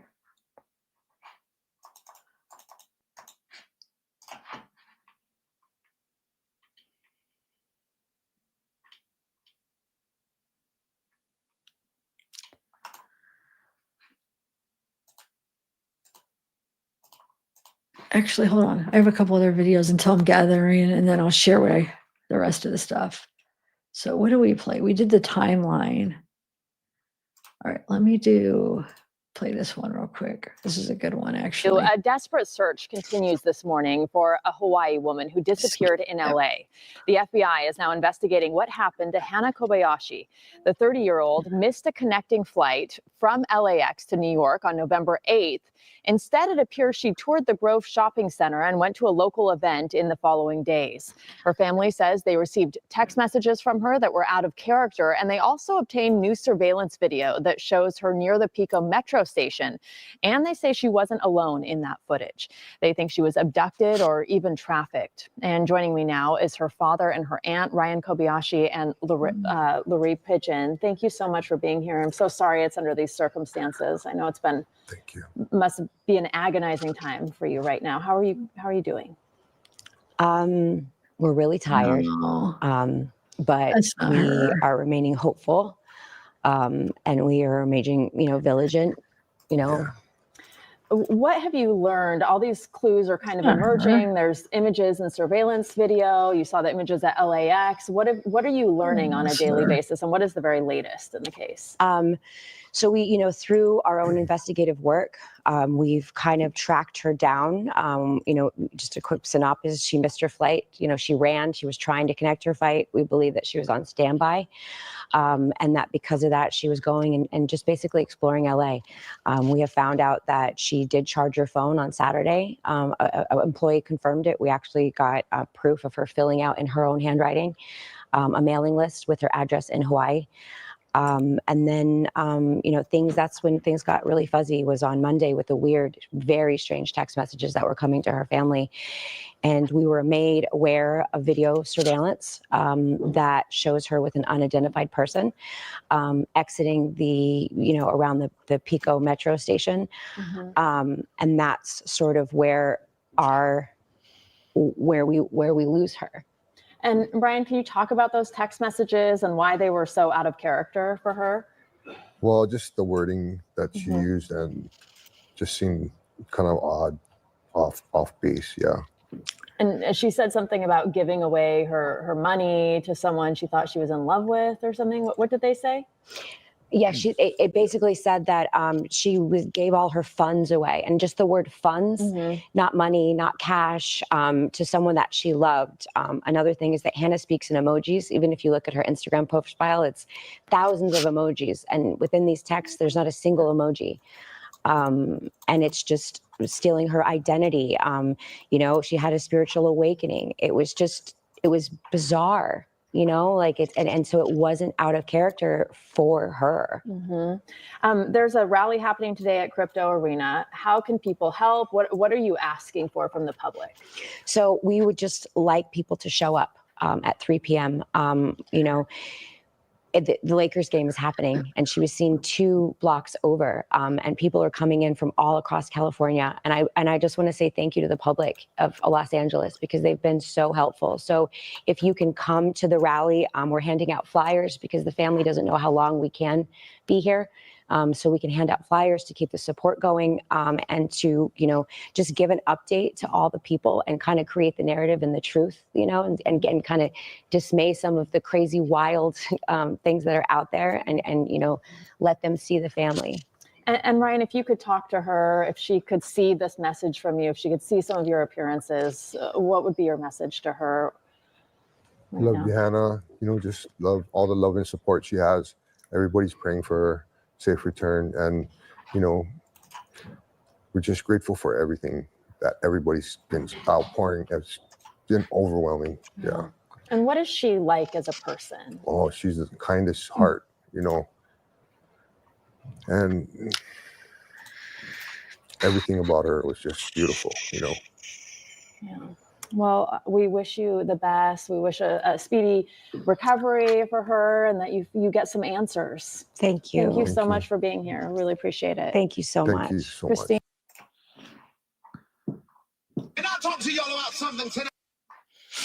All right, guys. I'm gonna play one more while I'm still gathering. Disgraced music mogul Sean Because I'm getting a bunch of pretty interesting stuff. Okay. Which one did I just play? All right, let me play a couple more videos and then I'll share. I'm on a roll. Kobayashi concern growing tonight for a Maui woman who has been missing in Southern California for more than a week. 31-year-old Hannah Kobayashi flew into LAX a week ago on her way to New York to visit family and hasn't been heard from since. It's been a week since the family has seen or heard from their beloved Hannah, and every day there seems to be a new detail in this case. Like over the weekend, the family got a new last known location for Hannah, and it's right here in downtown Los Angeles. Because it was here, near the Pico Metro station in downtown Los Angeles, Lori says Hannah was spotted and possibly with someone. She is not safe, and that she is not alone.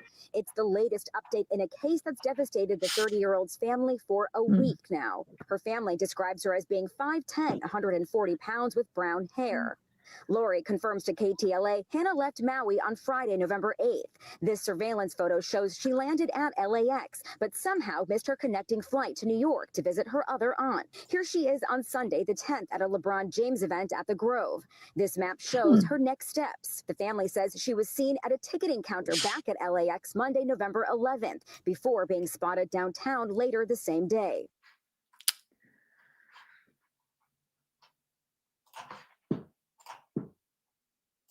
All right. Just a couple more, guys, because I just want to continue. Oh, wait, no, I don't want to do that one yet. Hold on. Well, one more. I only have one more video left, and then hopefully I'll just go with what I have. But I've just found some. It's now been 10 days. I'm finding a lot of Maui crazy stuff, and I want to go over it with you, see what you guys think. But I'm just got 2 more minutes. Okay, I've got 2 minutes to get it more. Reported missing. Hannah Kobayashi's family members held a rally today in Los Angeles to ask people for help finding her. Our Maui Bureau Chief Ali Duclo reports. Family members of Hannah Kobayashi, including her father, in downtown Los Angeles, holding signs and passing out flyers with her picture on them. Just to get the word out and, and hopefully bring her back home. The relatives were outside of Crypto.com Arena in the area Kobayashi was last seen. It's also where the Lakers are playing Thursday night, so they're hoping to reach a lot of attendees. There are also 3 search parties of volunteers scouring the city for her. I don't think anyone knows the feeling of urgency unless you have a family member that has disappeared. The 30-year-old Haiku resident reportedly went missing at Los Angeles International Airport earlier this month. Family members received bizarre messages from her phone, saying she was scared and she feared someone was trying to steal her money and identity. I mean, just the most bizarre things you could possibly think, and then it went dark. Relatives report they saw surveillance footage of Kobayashi at a train station with a man they did not recognize at around 10 p.m. on the 11th, hours after her phone died at LAX. That's a long time for something, nefarious to happen. We're also told workers at a bookstore met Kobayashi around the time she vanished. She filled out a questionnaire with her handwriting for her Hawaiian address. Great spirits, happy. She said she was exploring LA. But now that 10 days have passed, the family fears she could have been taken as they anxiously await for answers. We wouldn't be doing this if this was just a young woman who would leave on her own accord. Love you, Hannah. I miss you. And don't be afraid to call. You know, if you can, call, please. Here's a picture of Kobayashi. She's 5'10", 140 pounds with brown hair and eyes and is fair-skinned with freckles. She also has glasses and a nose ring and could have a purple hard-shell suitcase with her. Her family insists they will stay in LA for as long as it takes to find her. And if she was taken, they're asking whoever has her to not hurt her and return her safely. No questions asked. Ali Iduklo, Island News.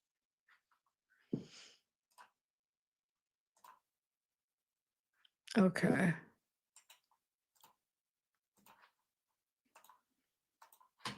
All righty, guys.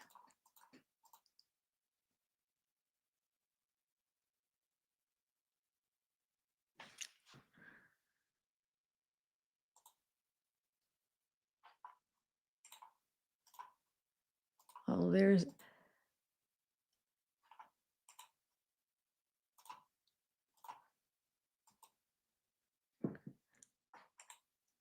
All right.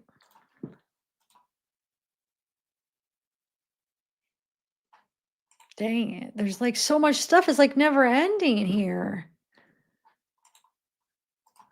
But I don't have nothing else to play while I want to show you this. Gosh darn it. I almost want to like stop the live and come back and gather all this and then come back. Hold on. I guess I could show you what I have, what I just found a bunch of stuff and then go back and find more. But dang it. A lot of this, like, I haven't even had time to like look through it, read some of this stuff because I'm just trying to just like grab it real quick. Okay. Let me put this in actually a different file, everything I just got. 1 second. And then so I know to Hannah. Okay. Let me put it all in a file. And then I guess I could just get more. Wait, where did the rest go? Oh, I guess I got it all. Okay. But first of all, I guess we could finish going through. Let's see what I got earlier. I'll finish going through that, and then I never got to the where that picture of that guy. I didn't get that far up on this stuff because I was working backwards, but I was hoping I'd come to it because there's a picture. I swear I saved it. That's making me mad. Let me see if I have it on my phone real quick. Yes, I have it. I have one on my phone. Okay, one picture of him. Let me send it to myself. There was a few, but this Manuel guy that's supposedly Johnny Manuel. It's supposedly like maybe it could be the guy pretending to be this Johnny Manuel, and he's the one taking like scamming people for money. I don't know, but somebody was able to find him, and then that psychic that I guess that does readings. I guess she did a reading for what case did she say? Soto or something that she got right. It's like there's pictures of guys on the card, and there's one of this guy that looks like similar to this guy. It's kind of crazy, even though I'm a little skeptical on stuff like that. But I mean, it is kind of crazy if there's anything. If this guy ends up being involved, that's kind of crazy because it does kind of look like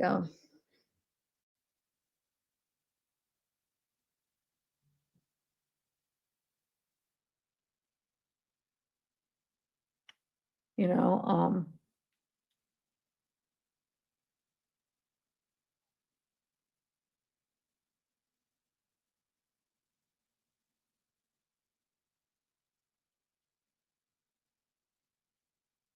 okay.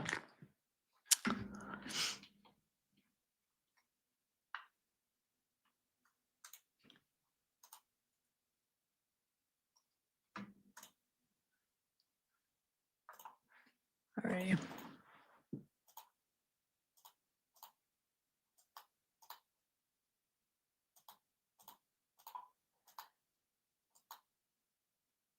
There. Okay. Oh, that's the one, Johnny Man. Okay.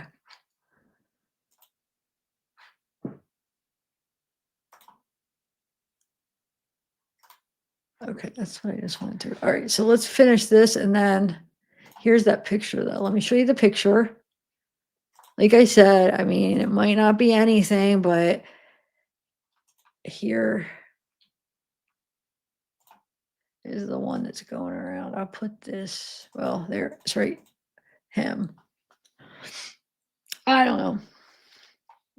That might not be anybody, but that's, I mean, people are curious, like who this guy is here. Johnny Manuel, is he the one pretending? Because remember, they said that Johnny Manuel was supposed to be a quadriplegic that she sent money to, but then he got saying he got scammed. But what if this other guy is pretending to be him? But I don't know, because they're saying, somebody said that, well, that Johnny Manuel guy died.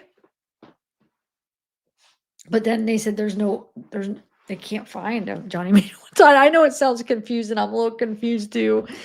But let me take this out for a minute.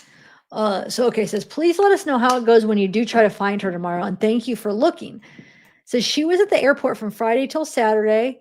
She could not get a flight back to Maui. She left for the day. Saturday went back again. Standby, could not try to get her luggage. She did not make the flight. So I already read that. That's when she went back Monday.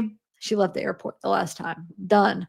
And it says, here's the post saying her luggage is in New York City. All right. The messages read in part, actually, these are going to go backwards. It says, Hannah Kobayashi was heading to New York. I didn't hear from her, said Kobashi's mother, Brandon Yeet. I texted her, hey, are you in New York City yet? She just texted me, not yet. She missed her. Okay, so then Yi says Kobayashi was looking forward to seeing her aunt in the Big Apple. She even made a handwritten itinerary bucket list. Yi said, my sister, I reached out to her and I'm like, hey, have you heard from Hannah? She's like, no, she's supposed to meet me at the hotel in New York and we're supposed to go to the show tonight. Hannah only had 42 minutes to make her flight. And then that YouTube video shows Hannah outside at an event. So we already saw that.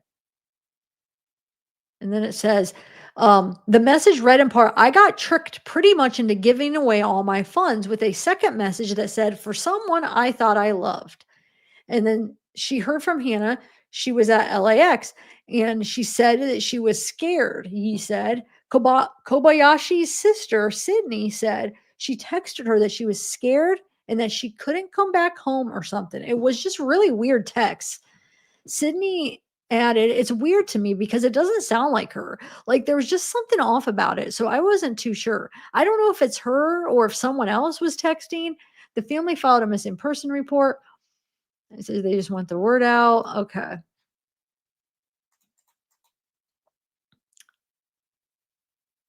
This is that one. I think I did read this, right, guys? Yeah, this is the one I read with, where she says she got stripped her identity. I already read that to you. So it says, told Pigeon that she got sidetracked on her journey due to a very intense spiritual awakening. Apologizes for the craziness. Okay. Yeah, we've acquired video surveillance capturing Hannah's activities in the vicinity of Pico Station by Crypto. It is evident that Hannah does not appear to be in good condition, and she's not alone. Due to the ongoing active nature of this investigation, we're unable to share any further details at this time. Wow. Yeah, it says if you please call 911, or there's that RAD movement. There's the number 619-904-0840. Okay. And then if anyone has any information, oh, there we go. Same thing. Okay. I would like to clarify that in my statement of my sighting of Hannah, I never stated that she looked disassociated or lost even. When asked, I stated to me that she seemed tired. Now, this is the one that saw her on the sea line that said he offered her son a seat or whatever they were talking. And she didn't say. There was another people that said she looked dissociated. This one said she looked tired or lost. And then it says my son sat right behind her. So it was, that one. So thanks for clarifying it. Okay. It says tonight, news station mentioned suitcase, but flyer states that she was carrying a black backpack. There is a homeless, very clean woman with a large dark blue roller suitcase who wears earphones in St. Clement. Clemente, I don't know. The last 2-ish weeks, who has caught my eye? We are off the train system heading to San Diego. Now that I have a picture of Hannah, we'll try to catch a better look at the woman tomorrow. My heart hurts for all. I don't think that's her either because she had 2 weeks. Hasn't been, well, wait a minute. Hold on a second. Never mind. Gosh, I'm thinking that this would just happen last week, but no. Yeah, then the 8th, and then yeah. I mean, you could just estimate 2 weeks. Okay, never mind. How far is it, Real Plant? I have to look in the map. It says, I believe the snoot case went to New York. Well, no, she got it then on Monday. Remember? Yeah, we saw the picture of her, the check bag that was like a purplish. So we already seen it. She did get it back on Monday.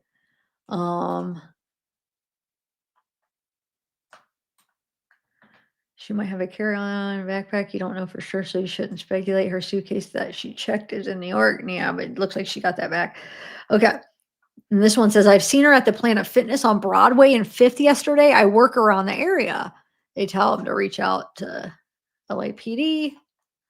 This is a Tom Brady Aviation Center, or to the Aviation Center, to the airport, to the where she was spotted. It says 38 minutes for bus, or they're both bus, I guess.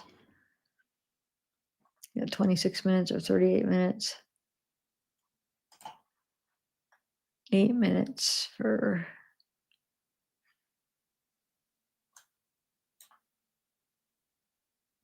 sure that's driving, right?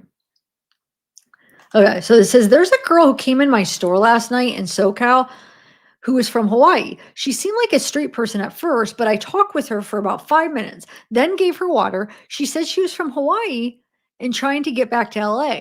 She talked to the cops and they gave her some money. At first, I didn't think it was her until I looked on her Instagram and all the photos they're posting of her are outdated. She was having paranoid issues, like the FBI and CIA are coming for her. She kept saying she was being taught a lesson, and once the lesson was over, her dad would let her go and back home. She also said that she was going to inherit a lot of money and plans to do good with it and start her charities. I don't know if it was her, but it's just so odd that there are so many similarities in the stories. She said her middle name was Chloe, and that's why she came in my store. I don't know that the right wording or diagnosis, but she was either on something or having a mental breakdown. I felt awful. My coworker then came out to tell me that the girl from Hawaii went missing at LAX last week, but we are 2 hours away. Yeah, I don't know. I mean, I guess could be, but I don't know if I think that's her or not.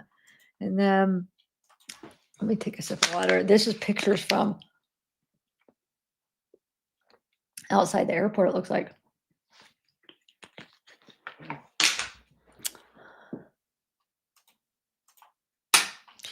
So I don't think, I mean, it's not, these were posted, but I don't think it shows anybody. Like it's, okay, we already read through this. This one we read. Okay, let me skip a couple. Most common sources of identity theft is stolen credit cards. Okay. Oh, that's that homeless one. Hold on. Some of these are doubles. So yeah, here's her with her bag. So she did get it. You could see her checked bag, right? Because she got it Monday, they said, right? It says Rad says the luggage was sent back and she picked it up on 11/11. Someone sent me a message of them asking Rad for clarification, and that is what they said. Sydney said that they still need clarification on whether Hannah asked the airline to send it back or if it was automatically sent back. Thank you for clarifying this. Oh, wait. So she didn't take it with her? Now I'm confused.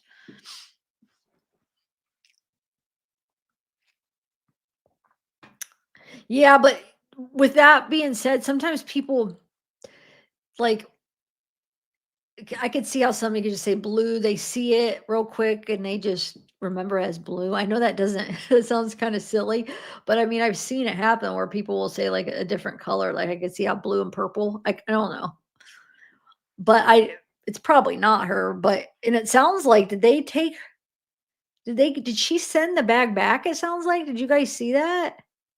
So she doesn't have her check bag or something?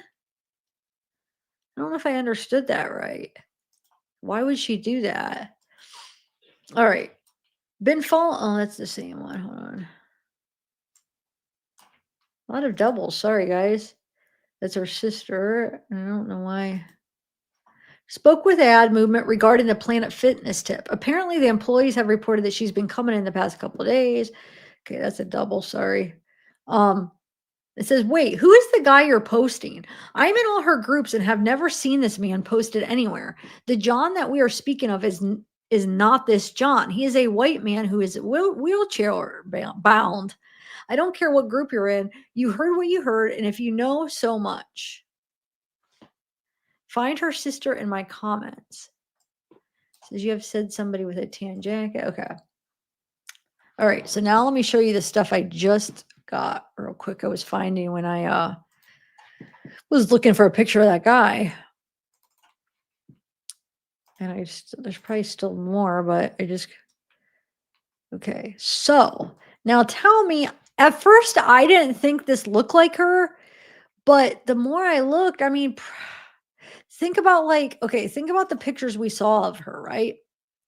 And then like the picture in the airport, and then so people are there's an event, and I know this doesn't really look like her right now, but there's a video of the event, and somebody's like, is that?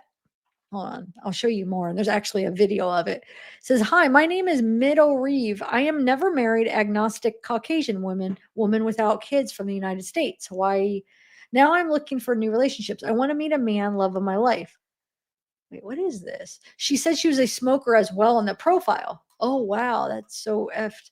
It appeared to have all her information correct, including that she was into photography, etc. So I think someone did make it for her, and she's definitely being trafficked. There's no way she made that, and there's no reason for someone to make a fake profile using a missing person info with all accurate information about her and using photos that aren't publicly available.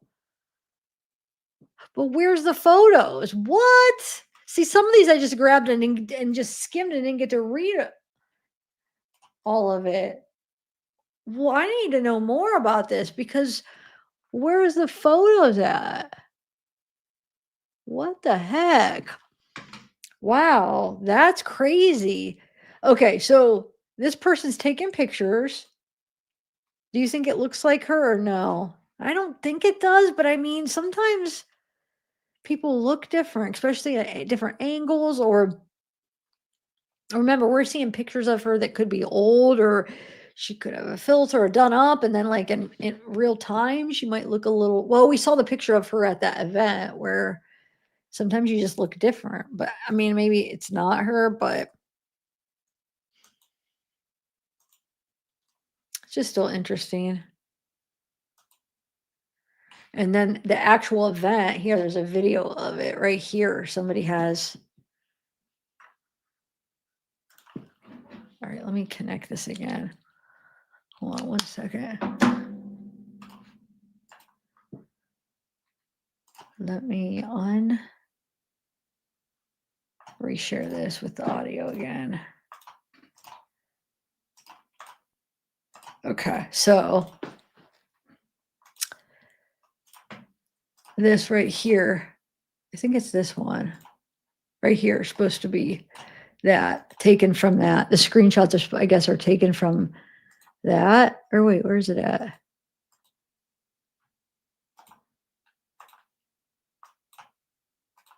How do you make this bigger? I don't know how to make it full screen. But supposedly that's where the screenshots are somewhere. Why won't this go full screen, guys? I don't know.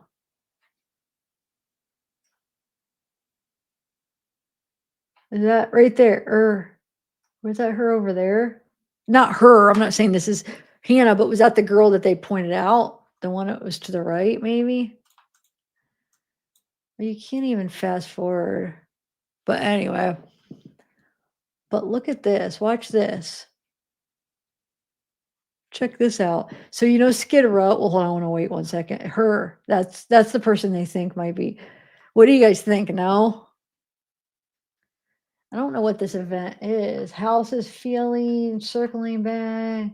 It's in Los Angeles. Looks like a little party.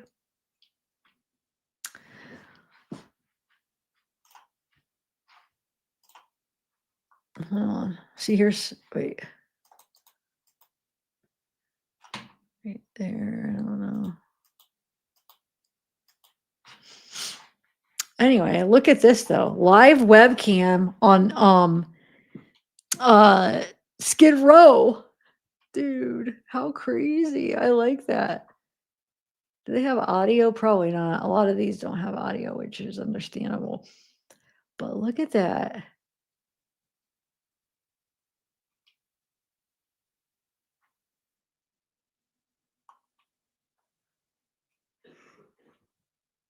So we could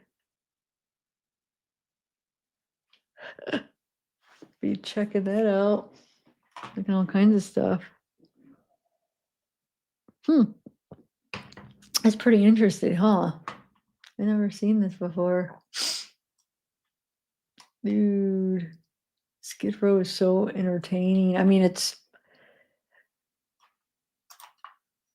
crazy because I could relate to it. You know what I'm saying? When I look at it, I feel like I look at it different than somebody looking at it that has never had like that experience with. Why buffering? Okay, so I just wanted to show you that. We could watch that a little bit later, maybe see. But I just wanted to show you. I thought that was cool. It's buffering though. Let's go down here.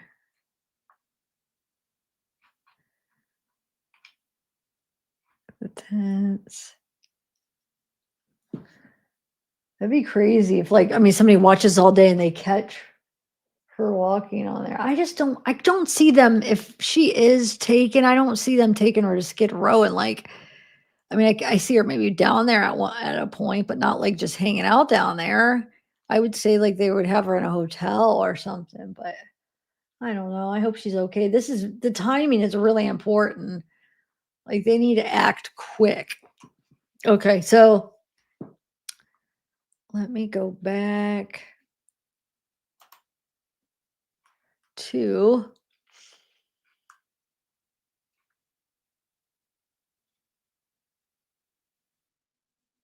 we'll go back to that in a little bit. Let me go back to some. So, you guys, does this ring a bell? Do you remember Kylie? Who is doing Kylie? Oh, hey, Sarah. I don't know. I never was an eggnog. I don't know if I ever had eggnog. I think I tried it once, like recently, and during Christmas, maybe a sip, but maybe I didn't. I don't know. um.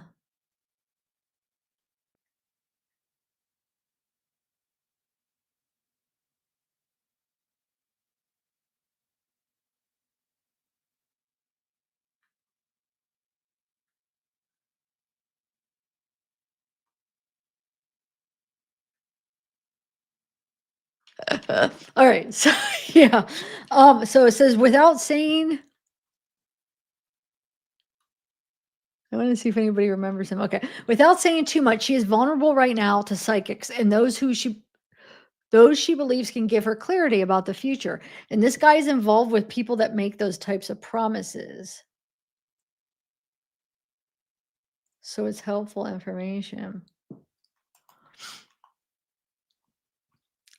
Says, I heard there's a second video of her that the police had removed from the internet to protect the investigation.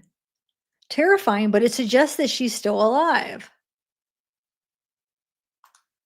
To me, at least. Go, Steve. I'll be thinking of you and the family. She says, yes, there is, and I'm 100% certain she's alive. That's my professional opinion. I don't have proof of that right now, but I'm certain in my own mind. I do too. Like if she is trafficked, they're going to keep her alive. She's no good. You know what I'm saying? She's no good to them dead.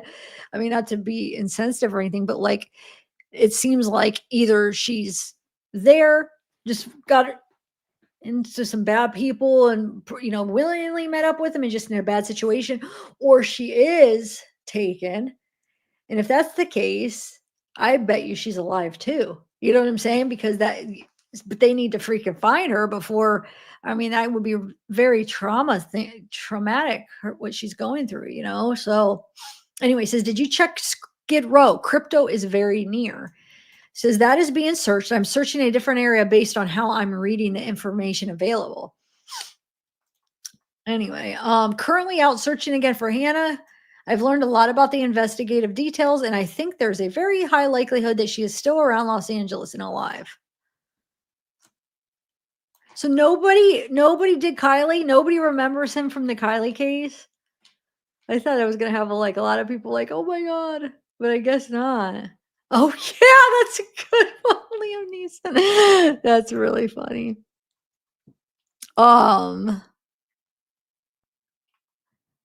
Nobody, huh? All right.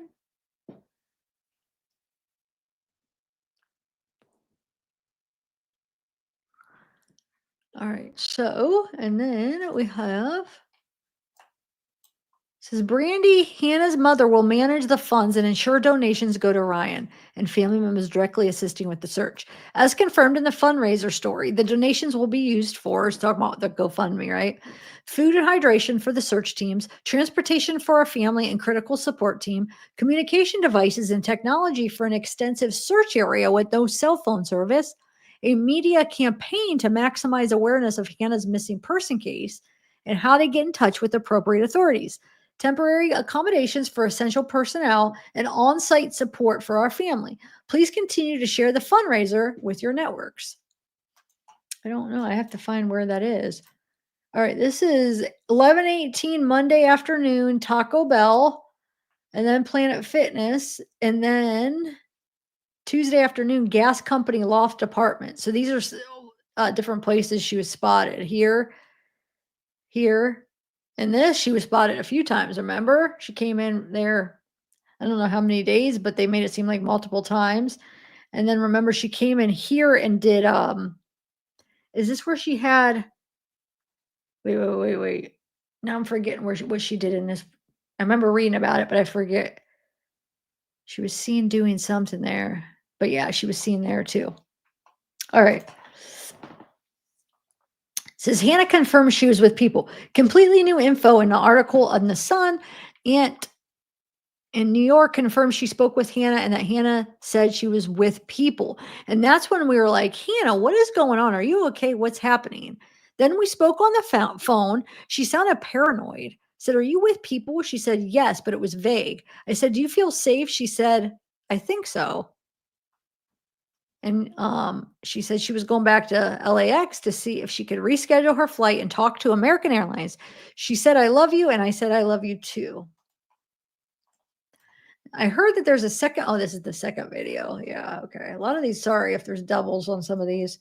So I was trying to figure out what this was pertaining to. I mean, I know she was saying she was going to the Redlands. Didn't she say Redlands? Wait, what did she say again? Hold on. Because there's two things. Was it Redwoods or I'm going to go back to the time. All right, well, let's see. Redwoods. She did say Redwoods. Okay. Why was I think? Well, who was talking about Redlands or something? I think somebody in the chat was like, "It's not Redlands, it's Redwoods," and now it got me saying the Redlands. Okay, so Redwood. All right, let's go back to, oh lordy, there we go. It says Redwoods, once seen, leave a mark or create a vision that stays with you always. They are ambassadors from another time. So I don't know. What I'm trying to figure out is, did she post this? What is Middle Reeve? Does anybody know? But I guess that would have not, that doesn't look recent. Yeah, I guess that would have been her post, right? It says, my body is wrecked, but my soul's on cloud 9. Still digesting this unforgettable trip to work decor at a big scale music production, all while experiencing the Redwoods for the first time.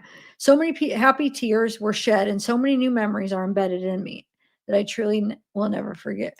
So this is before. I mean, this isn't recent. So this is just, I think somebody just showing a post because she was talking about that on the text about going to the Redwoods. So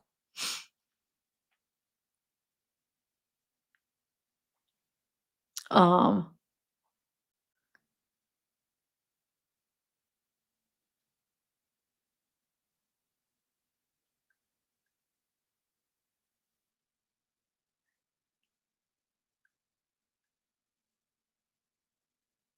okay. Sorry, just reading some chat.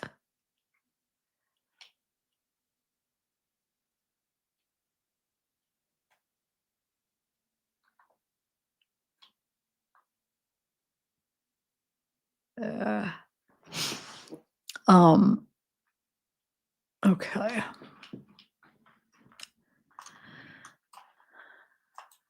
Okay, so it says, no, I don't know why people are this person's like, I always read the one up top, but this says the family is lying and their story is changing every few hours. But you always have some of those people that are, suspect of the family, or, people that,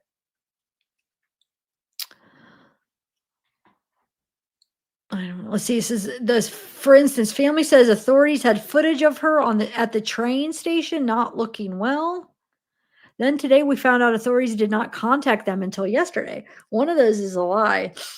But why though? I don't see why is one of these a lie? Man, my nose is starting to itch, guys. Says I too get the impression Hannah is voluntarily missing and simply doesn't want to contact with her family.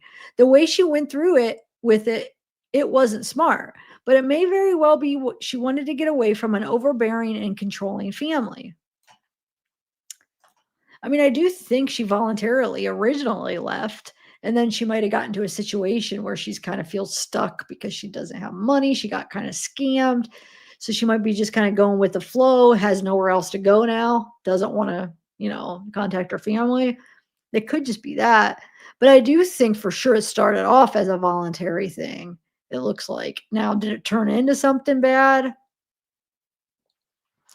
Anyway, it says the ex got married for a green card recently and knows of sketchy ways to make money. It's been reported that he married someone named Mariana this summer and a woman set it up. I personally believe he is involved in some way. People who do that kind of thing are most definitely involved in organized crime. I don't know. So wait, if he's just a recent ex, how did he get married already? I don't get that.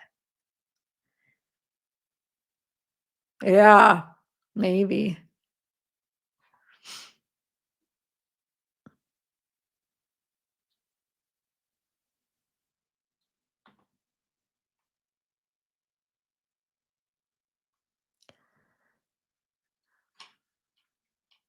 Anyway,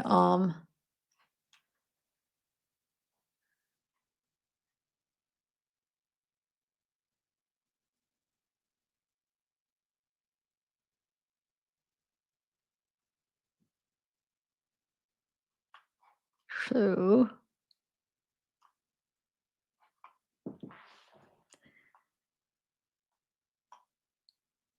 what does it say up here that all her oh, this is that weird thing. Oh, wait a minute. That's where that came from. That wasn't an old post. Wait, you guys help me out here because this is some of the stuff I'm just finding. Like I just found this as I was on the live. Okay. So that middle reeve, that's what that other post was from the Redwoods. I thought that was an old post. Now I'm really confused. Hi, my name is Middle Reef. I am never married, agnostic, Caucasian woman without kids from United States, Hawaii, and woman. I don't know. Now I'm looking for a new relationship. I want to meet a man, love of my life. Said she was a smoker. What the heck?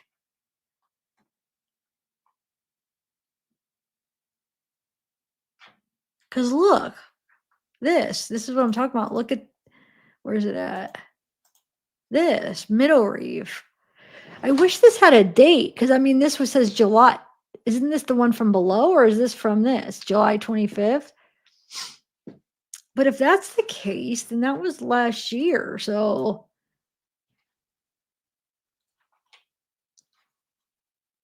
Is that, you see what I'm saying? Now, is this recent or not? Because they're making it seem like, this is making it seem like it's like something recent. It's like, I don't know. It said all the other stuff was correct. There's no way she made that. There's no reason for someone to make a fake profile using a missing person's info with all the accurate information about her. I want to know more about that. That's weird. All right, so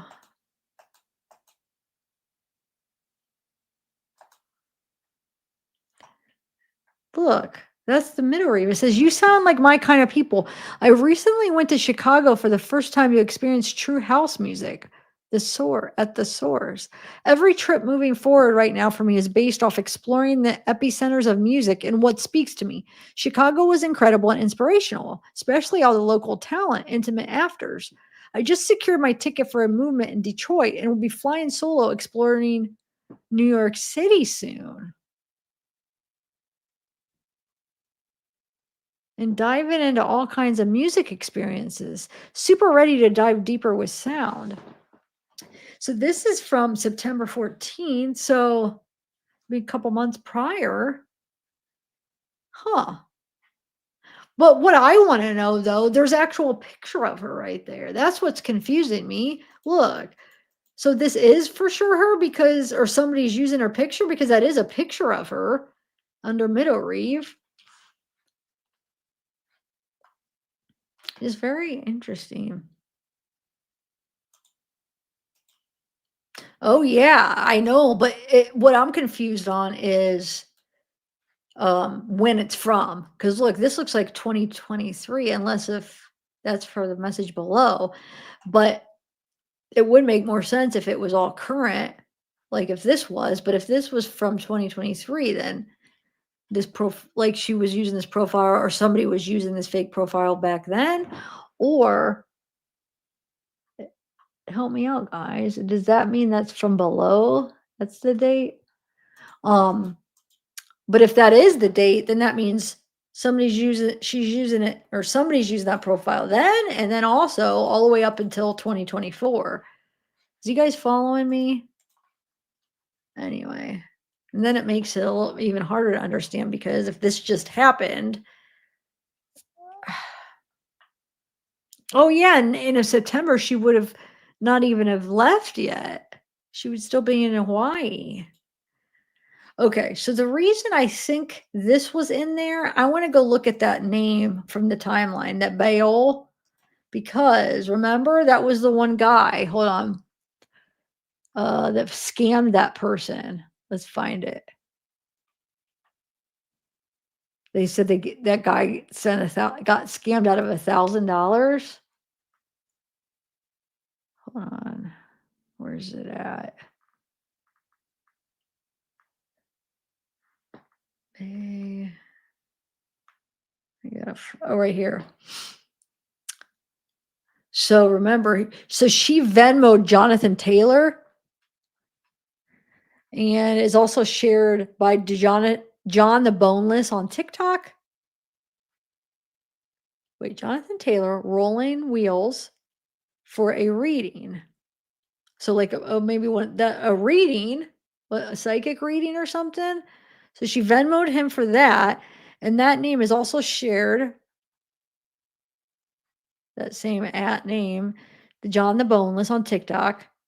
According to Reddit, John allegedly said later that he was unwittingly involved with Hannah through a guy she's with, a man named Baol, who's from South Africa.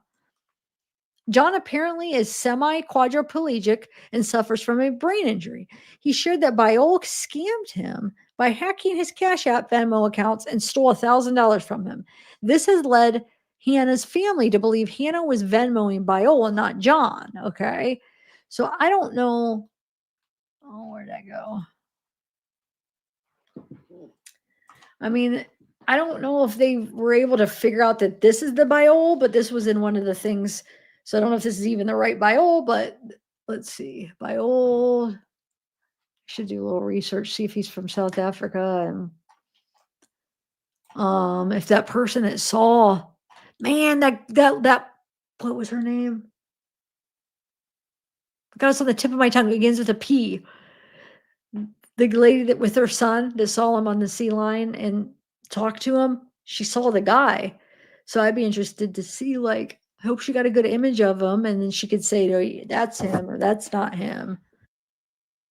That other guy too, that John. Man. Hold on one second. Let me make sure.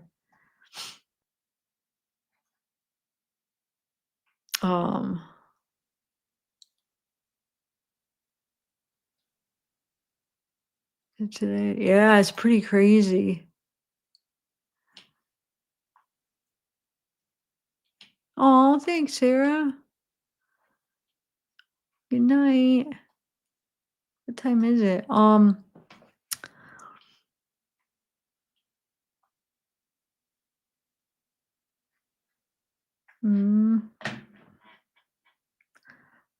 Okay, hold on a second. Let me but thank you for the super chat. Let me figure out something. I don't want to. Oh, shoot. I'm trying to put this.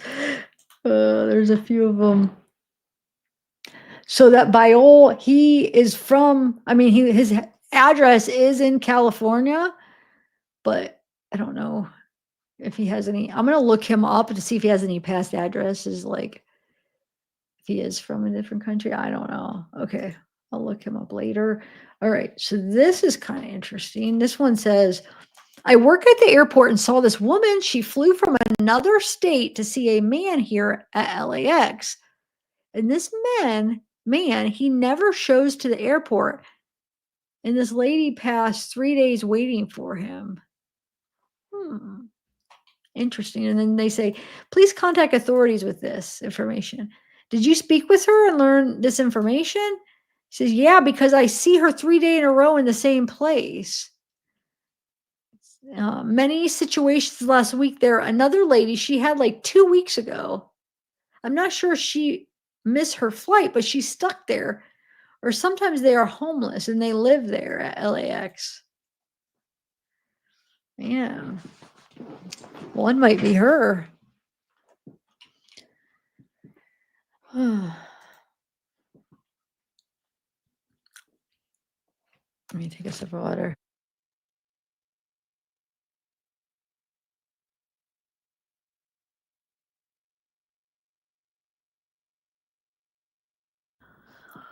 Okay, so this says, I have Googled Biol and found a name linked to psychic stuff and scams, Biola Falabi.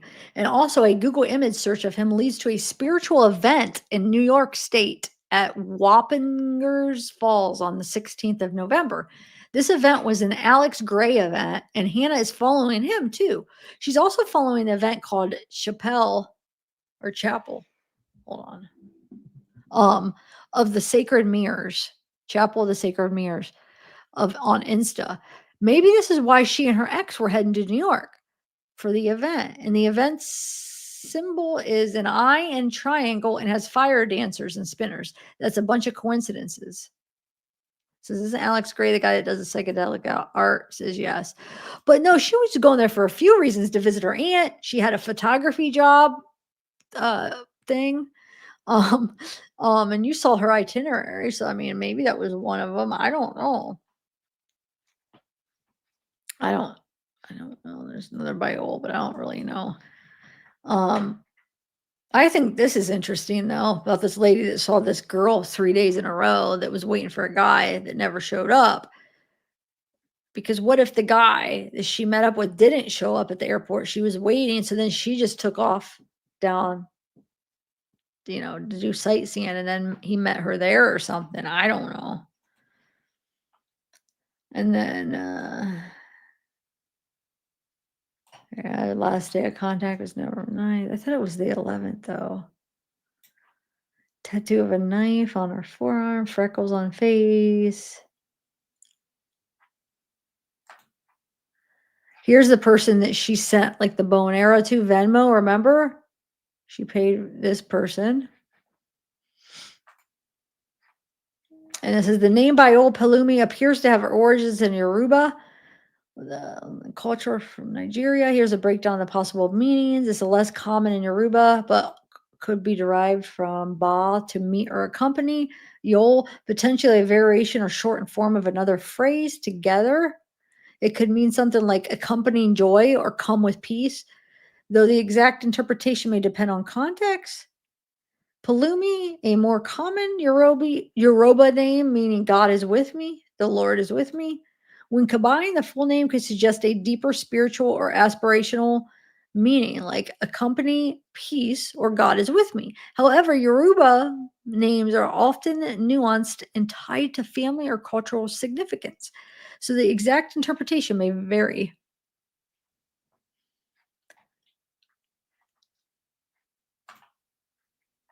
Now, this is her sister says, "Hi, all. I'm going to take a mental break and step out for about an hour or so to decompress a little. So I apologize if my response isn't immediate. If anyone has any information, please feel free to message me. I would kindly appreciate it if people would limit their messages of interrogating me about why we haven't received a video or camera footage yet. My family and I are working tirelessly to get as much as we can, but LAPD and LAX are not making it easy for us. We have the FBI involved helping to expedite a subpoena for camera footage, Hannah's phone logs, credit card to debit statements, and also to get into her personal accounts. I'm trying to filter and read through all of your messages, so please be mindful of asking questions. I'm desperately still seeking answers to seeking answers to. I will try to get back to everyone in a timely manner as well. Thank you so much for your cooperation, consideration, and understanding." There's that Monica.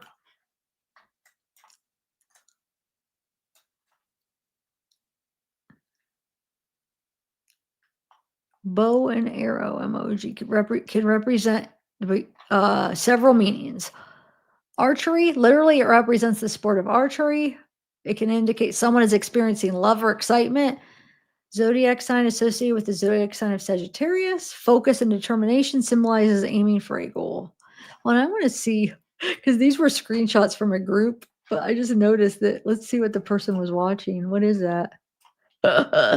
Oh, the lab. Oh, I've had him on panel before. I didn't take the screenshot, but it was in a group. So you know how you could see what people. You guys recognize any of these other people? Huh. Wonder if this is about this case. I don't know. I'm being nosy. All right. Okay, so Celine Taylor, psychic medium. Hello to all. Unfortunately, these people are coming onto my page and putting comments on all my posts. Please do not come back. This is a group of people that are trying to scam people. Bioli Afalabi, can you stop asking people to message you? I have you reported as you are trying to scam people into paying a lot of money. Shame on you.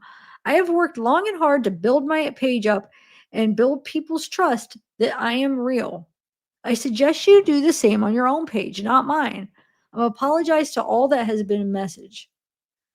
So this is from 2020 though, but look. And then Kayla says, "Hello, my name is Kayla from Los Angeles, USA. I want to tell you the world about the great and mighty spell caster called Priest Acero. My husband was cheating on me and no longer committed to me. And our kids, when I asked him what the problem was, he told me that he has fell out of love for me and wanted a divorce. I was so heartbroken. I cried all day and at night. But he left home. I was looking for something online when I saw an article how the great and powerful priest Acero have helped so many in similar situation like mine. He emailed me address was there, so I sent him, and I don't know what this has to do with. Hold on a second. I don't know.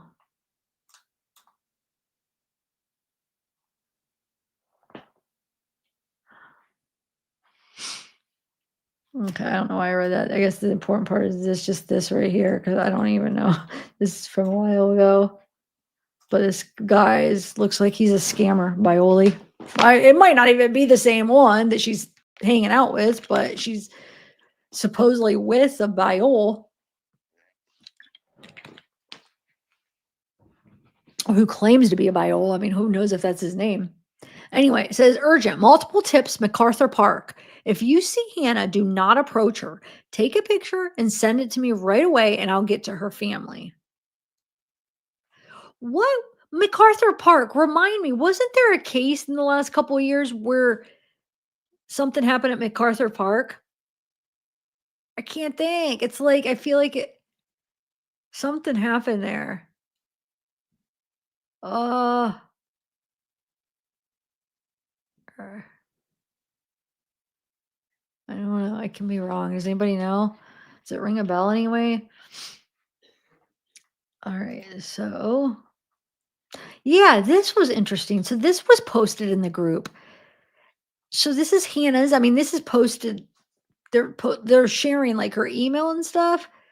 I think the family's even sharing it, right? Because I feel like I've seen it in the group where the family is running it. But anyway, it's just an email. But it says to help keep your account safe, Google wants to make sure it's really you trying to sign in. And then of course it sends like the message to the phone number.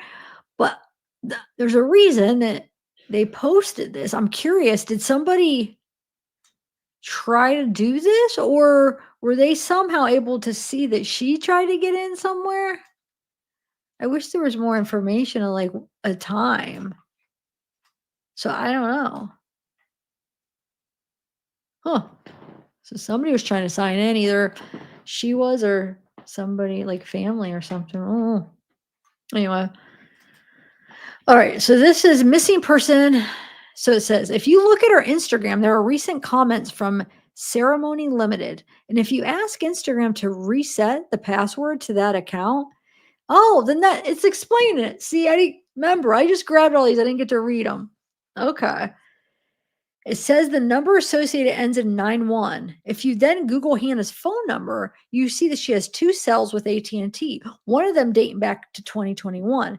That also ends in 91. My theory is that she is just on the run and doesn't want to be found. Wait, I thought it was 6. This is 62 though. That doesn't say 91. Huh. This must be another one?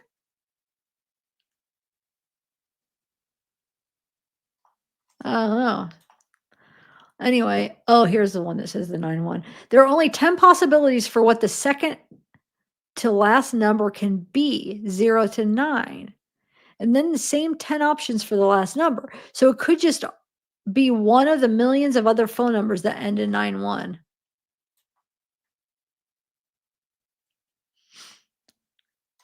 Well, I only see their comments from 4 days ago. Are these recent comments? Wait, hold on a second.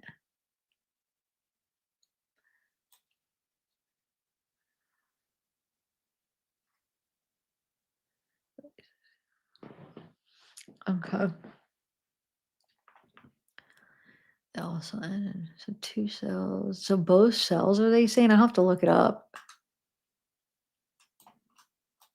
But I'm confused why they're coming to that conclusion, because it's linked back to 2021. Because she would never get it. Well, then she wouldn't even be able to get into her account. Because if this is an old phone and they send the message to her old phone, she wouldn't get the message. Unless if the family's doing it to try to get her attention, where they're trying to get into her account. She has the 2 process steps, so they're making a message go to her number, but if she has it linked to an old number, she'll never get it. Maybe it's something like that. Anyway, so then it says, I only see their comments from 4 days ago. Are these recent comments under another Instagram's comment thread? I can't seem to find comments other than the ones posted 4 days ago. Can you please elaborate? It's like interesting about the phone number ending in 91. More people are theorizing that Hannah left on her own accord and does not want to be found by her family. says I can't read it all, but says yes, the comment are the ones telling people to leave Hannah alone and that he's not missing, I believe. What?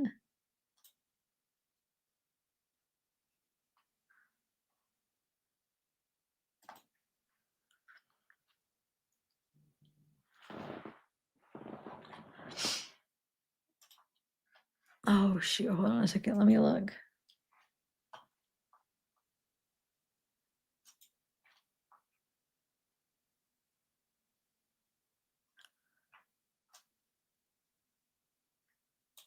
Yeah, wait a minute. You can see right here is her email. So what are people talking about?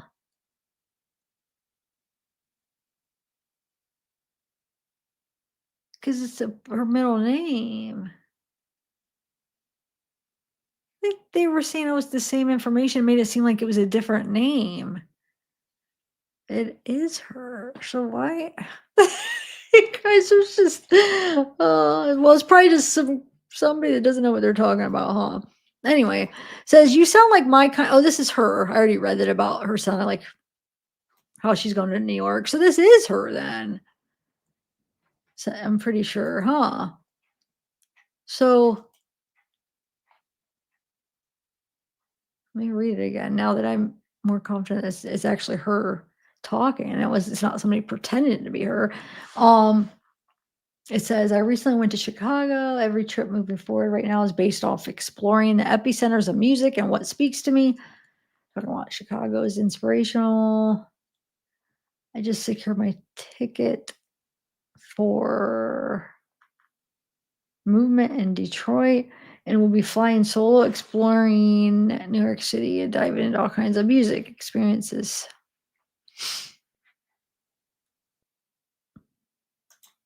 All right, what is this? So we don't know what mental state she's in right now. We just want to make sure she's safe and taken care of.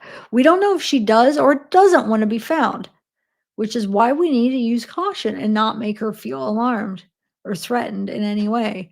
Even if she doesn't want to be found, we can still give her resources to make sure she's safe without disrespecting her wishes. I just left the last bookstore. Their security and staff are aware. And I left flyers. Beautiful place, though. So highly recommended others to go. Maybe at later times to make sure their next staff shift is also informed. The man at Planet Fitness said to tell his female coworkers to keep an eye out in the restrooms too. Also mentioned checking the surveillance cameras in the past.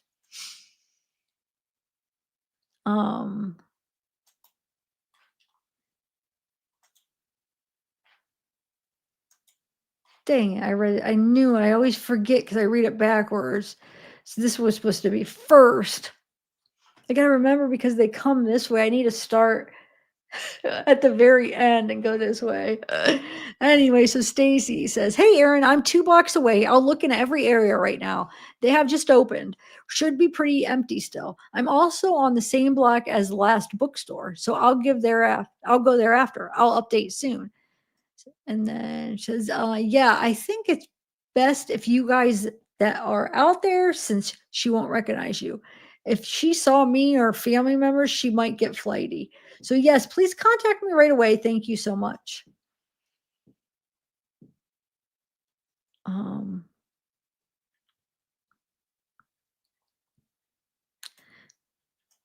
It says, I'm confused as to why I was just thinking, dude, I was about to say it, but then I'm like, I'm just going to read the rest. Why would she be flighty? I mean, if these are people she knows, why would she be? And it's kind of interesting because if this is somebody she knows, that this person would think that, ooh, just be careful. We don't want people approaching her that she knows. Why would why would a person that knows her even think that? You guys see what I'm saying? I'm confused. That doesn't, because if they really think that she was just like, she just like is taken and doesn't want to be on. It says, I'm confused as to why so wait, let me go back up where it says, I think it's best if you guys that are out there, since she won't recognize you, if she saw me or a family member, she might get flighty. So yes, please contact me right away. Thank you so much. So my point is, it tells me that the family and friends might know that, yeah, maybe she is voluntarily doing this, because otherwise, if she's not like that and they don't think that, wouldn't they think once she sees somebody that she knows, and if like, because they think she's taken, she would be like, why would she run away, right? I don't know. This is just frightening, but yeah, it's weird because if it's family or friends, sorry, I'm just talking out loud. Okay, so then it says, I'm confused as to why she would get flighty. Sounds like she doesn't want to be found at this point. But if she's in a bad mental state, that would be good to know. So this person is that's what I would be thinking. I would have said the same thing, but like, wait, why would she get flighty? And anyway, it says, we don't know what mental state she's in right now. We just want to make sure she's safe and taken care of. I guess they could be just thinking, like, what if she's drugged and just out of, yeah. But it just makes me wonder if they do, since they know her, it does, I mean, is it a possibility that she, maybe is in like a certain mental state? I'm not judging, not at all, but whoa, that's loud. Holy crap. Holy this up. Hold on. I'm on the live.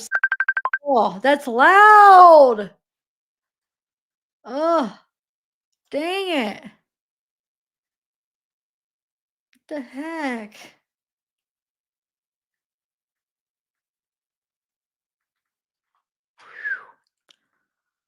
Um,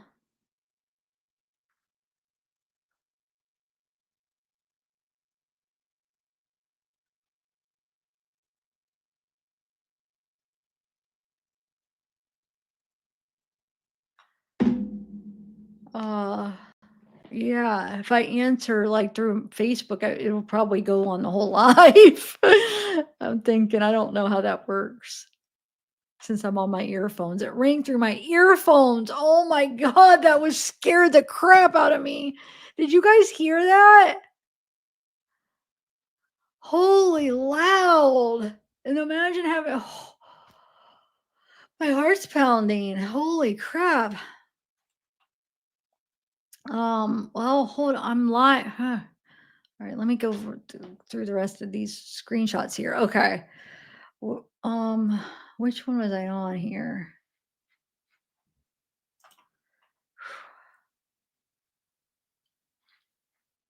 All right, I don't know where I left off. I don't have that many more left. I just want to finish the ones I found real quick. Where? So we were at all right, I don't know.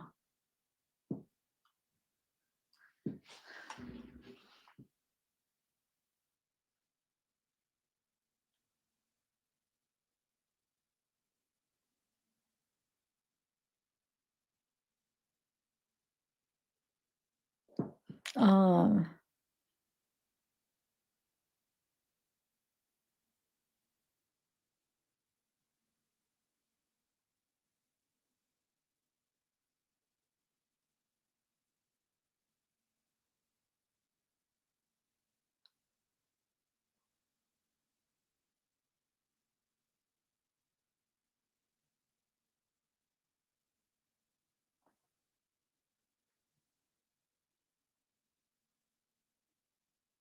Hold on one second, guys.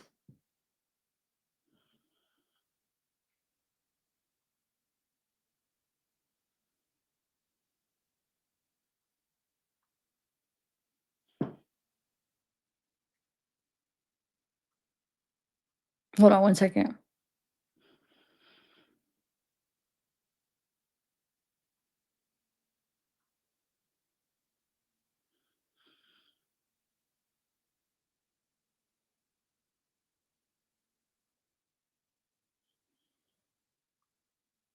Hold on one second, guys.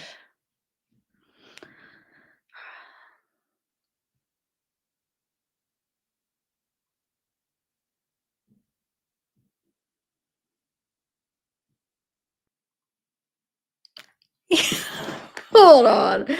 Let me finish my live. Hold on, guys. Oh, can I put on a video? Hold on. Oh, sorry, guys. Lady. Oh, this is a good one. Here, let me play this one. I wanted to play this one, actually. Did we watch this one yet?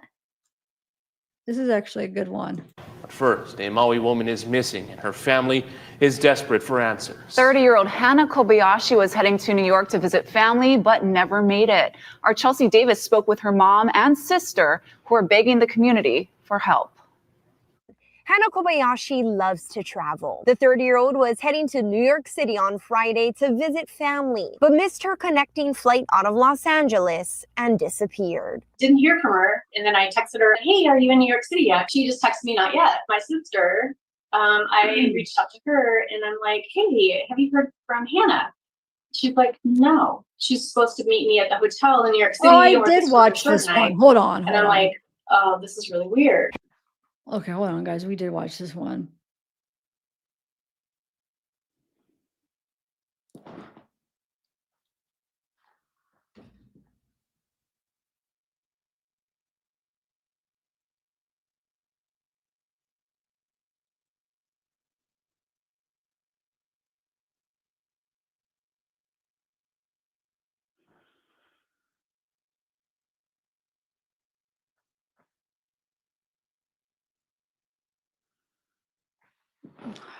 Anyway, is there anything else interesting? Sorry, guys.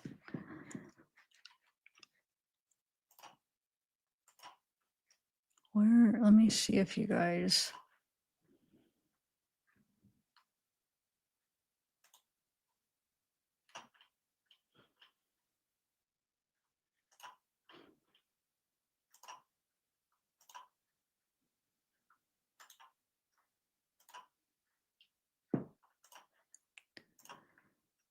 Can't find my email for some reason. Oh, there it is.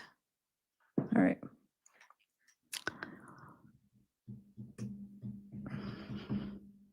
Okay, let's see here.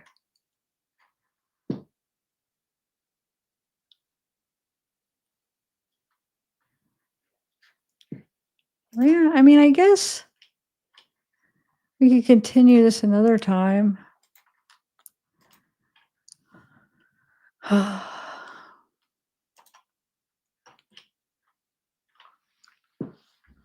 Yeah, I'll just continue. Let me say bye to everybody.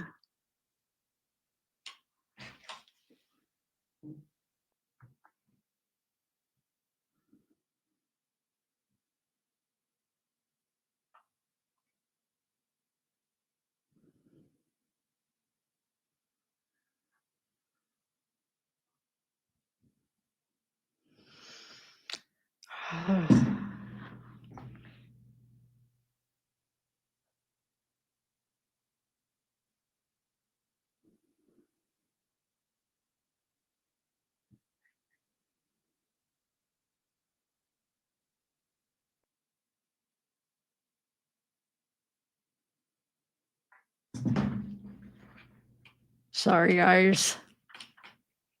I know, I just need to probably.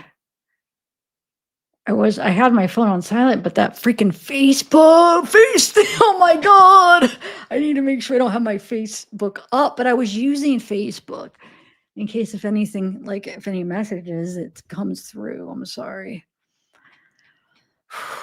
Now I'm kind of sidetracked. Okay, let me just say bye to everybody. I don't really have anything else to share, so we'll just say bye to everybody. Hi, bye, Slow.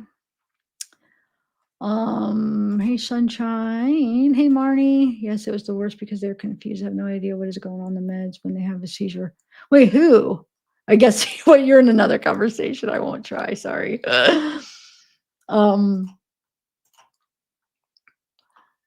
Slow, are you into this case? Because I know you're getting burnt out with Wade. Is this one interesting to you?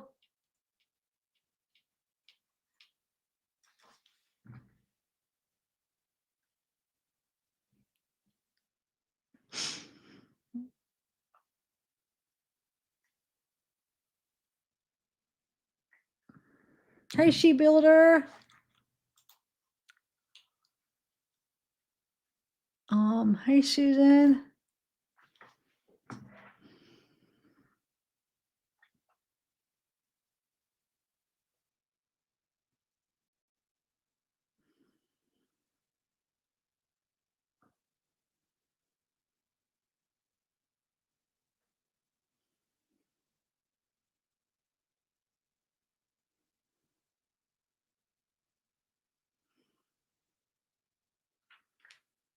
Hey, Marnie. Casey. Hey, Deb. I'll be back at Quali F1 Vegas shopping. Hey, Crumple. Makes no sense to spend thousands of dollars in New York for a trip to be all of a sudden one to become estranged. I know. I don't get that. I feel like maybe she was just gonna meet somebody real quick and just have like a day layover and then met him. Or maybe she did really miss the flight and she just like, ooh, let me meet this guy that I was gonna meet up with. Maybe we'll have some coffee and go sightseeing, and then did it. But for some reason, I'm leaning more towards she purposely missed it for some reason. Now that I know she sat beside her ex, he made it. Why not follow him out? And if she wanted to, like, if she was lost and didn't know the area, you think she'd been like, hey, even if she had to pee or something in between, she could have been like, hey, will you wait for me? I'm going to go. Because I don't know where I'm going, type thing. You know what I'm saying? So I feel like maybe she's like, I'll meet you there or whatever. I have a trouble believing that they didn't talk. The one said, oh, that he said that. Wait a minute. They said he said that they didn't say anything, right? That almost sounded like they were saying they asked him and it was coming from him. That he said, no, we didn't even talk on the plane. I was under the impression that was his quote, right? When they asked him. So I don't know. I don't really know what to think. I do think it does sound like she wanted to do a little sightseeing in California. That's what I think. And but then she had that itinerary though, so maybe she was just planning on doing it for like a day or two. I don't know. Then when I think about it, it's like maybe not. But then and she just got caught up, and when she couldn't when she missed the flight, then she just ended up reaching out to somebody she knew there. It could be either way. I don't know. It's tough.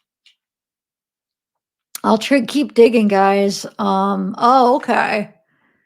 There was more things I was finding. I could just keep screenshotting and finding. Like I love, like, a lot of times like groups and stuff are really good with like just like random stuff that we were going over, just like random people posting that like, oh, I might have seen her, or I knew her, or I this guy or that guy, or you know what I'm saying? It's really good. I actually want to dig in a little bit to that Biol guy. And then yeah. Actually, I was gonna run a background search on that. I gotta do that. Oh wait, I still gotta do my exercise. Oh shoot. Dang it. Oof. Sorry, I'm just talking to myself. Still gotta do something after the live. Been doing flights of stairs. I don't want to take a day off. I've been like so freaking bad at exercising. I've been doing like walking up. I did 50 the other day, 50 flights. I did good. I at least want to do 20. Sorry, I'm talking out loud. All right. Well, thanks. Me too. It's kind of nice. I mean, I almost feel like bad for saying that because this isn't a good situation, but like my channel is true crime, so every case is gonna be, it is what it is. It's a bad situation, whether it be a murder or missing person. So it's kind of like I was getting the Wade stuff. It's kind of nice just taking a break from that for a little bit and doing another case is my point. But then, like I said, when I get those, I'm going to do some of those the messages too, here and there of Wade. And then when I get the new ones in, of course, but it's just nice doing another case. And then interrogation files. I hope probably maybe do the collab with him on Dylan Rounds.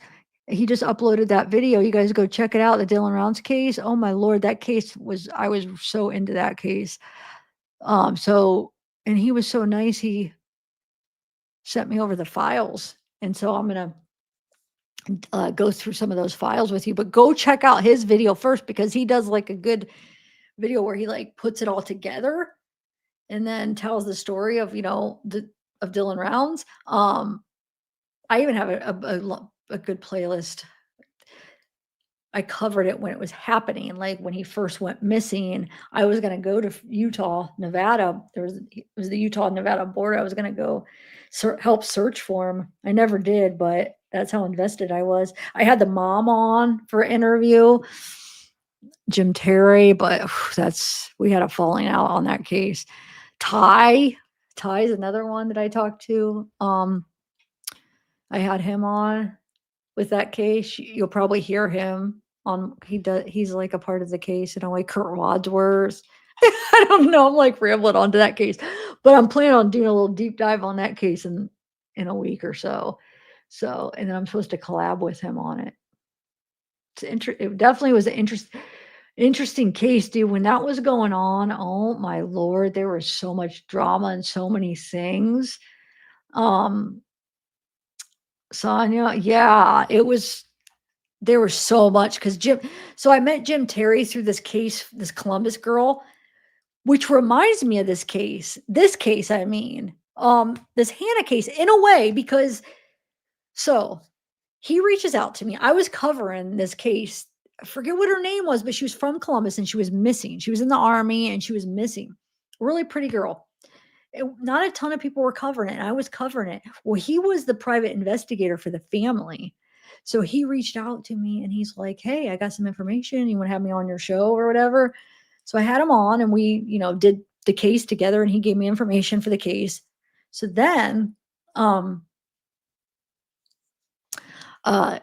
Dylan Rounds happened, I was covering that and he reached out. He said, hey, I'm the investigator with this case, let's cover it. And he turned that case into something he turned it into crazy, and not in a good way. I'm not saying it was good. We had a big falling out.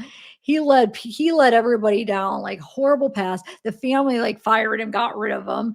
But he was still like doing it. And then because of that, he ended up doing his own channel. He had his own YouTube channel. And then all this stuff. Then I learned about him. Learned all this stuff about him. It's like, oh shoot. I think he lost his YouTube channel and then went to Rumble or something. But then I learned who he was, and it was just like we had a falling out. Yeah. But wow, it was crazy because he just interjected some crazy. Well, it's the town. It's actually the town. I'm talking about the Dylan Rounds case. Sorry. I know I'm going, but I'm going to be covering that in a little bit. So it will be a part of what I'm doing. But I mean, I guess he was like following different leads. So I'm not saying, I can't say he made up the stuff because the town was telling him that. Different people in the town was telling him some of these things, but it was crazy. He was following this other guy thinking it was somebody else. And it was just pretty crazy.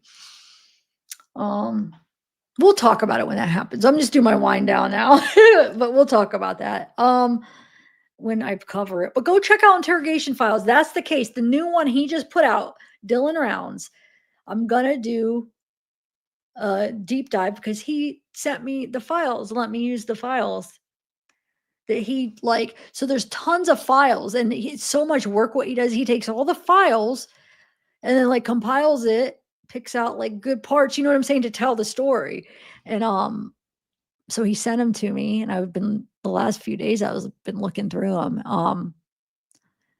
And then we're supposed to do a collab on it, and then I'm going to go through them with you. And but yeah, go check out his video and you'll get into the case.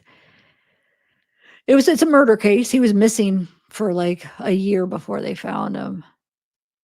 Or was it 2 years? 2 years almost, maybe? Yeah.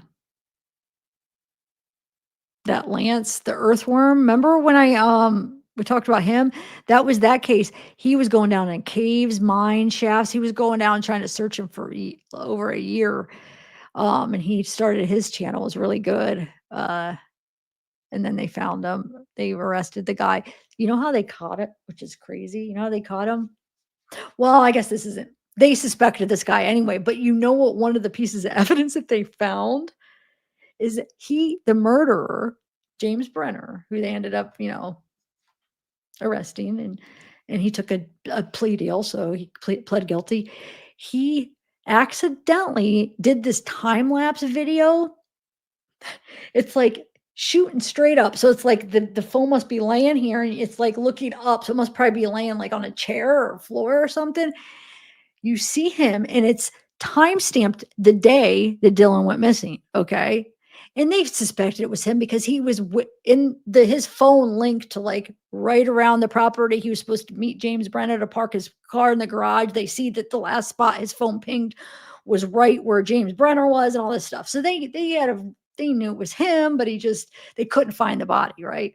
So anyway, he took pictures, a time lapse of him. Blood. He has blood on his arms. You see the blood on his arms, and I think blood on his shirt. You could see holding a gun, and he's like cleaning a gun. But it's like a time lapse video, so it's just like real quick. So then you just take like screenshots of it. He didn't even know it was on. Like, oh yeah, sure. Look at my phone. He didn't realize he did it. At least we don't think. And you could see, like I said, blood on his arms, on his shirt, and then he's holding a gun. And you could tell he's like probably trying to clean it. And then he takes the gun to a friend's house and is like, get rid of these. Like, how crazy the blood that day. Oh my God. So crazy. All right, guys, I'm going to go. What? Really? Oh man, they need to stop doing that. I don't know why. All right, guys. No, I didn't. But you know why his motive? Oh, he just got mad because he parked the car in the garage and just got mad at him and just shot him twice in the head. And then he put him, because like Dylan was farming. He had so much land. It was like so much like just desert and stuff. And he just put him somewhere like they couldn't find him. So they had to give him a deal. It's because they wanted to find him, and they gave him a deal where they let him, where like over a year after he showed him where he was, so they could bring him home. But all right, guys, we're going to go through talking about the Dylan rounds. We're going to go through it all. We are, but go check out, interrogation files. He did, if you watch his, and then we'll go through like all the stuff individually, and like he didn't use all of the files because there's a ton of them. So he puts together, like he condenses and puts together a nice little story. But all right, guys, we'll have a good one, and I will try to dig more into this case. And if you guys find anything interesting on this Hannah case, email me because I'm curious. I'll be looking, and it's definitely there's only 2 Facebook groups I could find. So hopefully there'll be more popping up. And because those are really good. Like since it's fresh, as far as there's not going to be any files to request usually right at this moment, it won't even be accessible, or like, so it's Facebook groups are really good because people, like we've seen, like that person that saw her. She posts on Facebook, they post on Facebook a lot. It's really good. Or, I guess TikTok, all the platforms really, but yeah, but send them to me. And if you find anything, and I'll keep on keeping. Yeah. So I probably won't do that for like a week. The Dylan rounds. I'm just like kind of going through everything right now, but there's a lot to go through. But I want to get you guys into the case, because for you guys to be interested in like going through the different pieces, you got to, maybe get into the case. So yeah. All right, guys. I'll see you guys later. Have a good night too.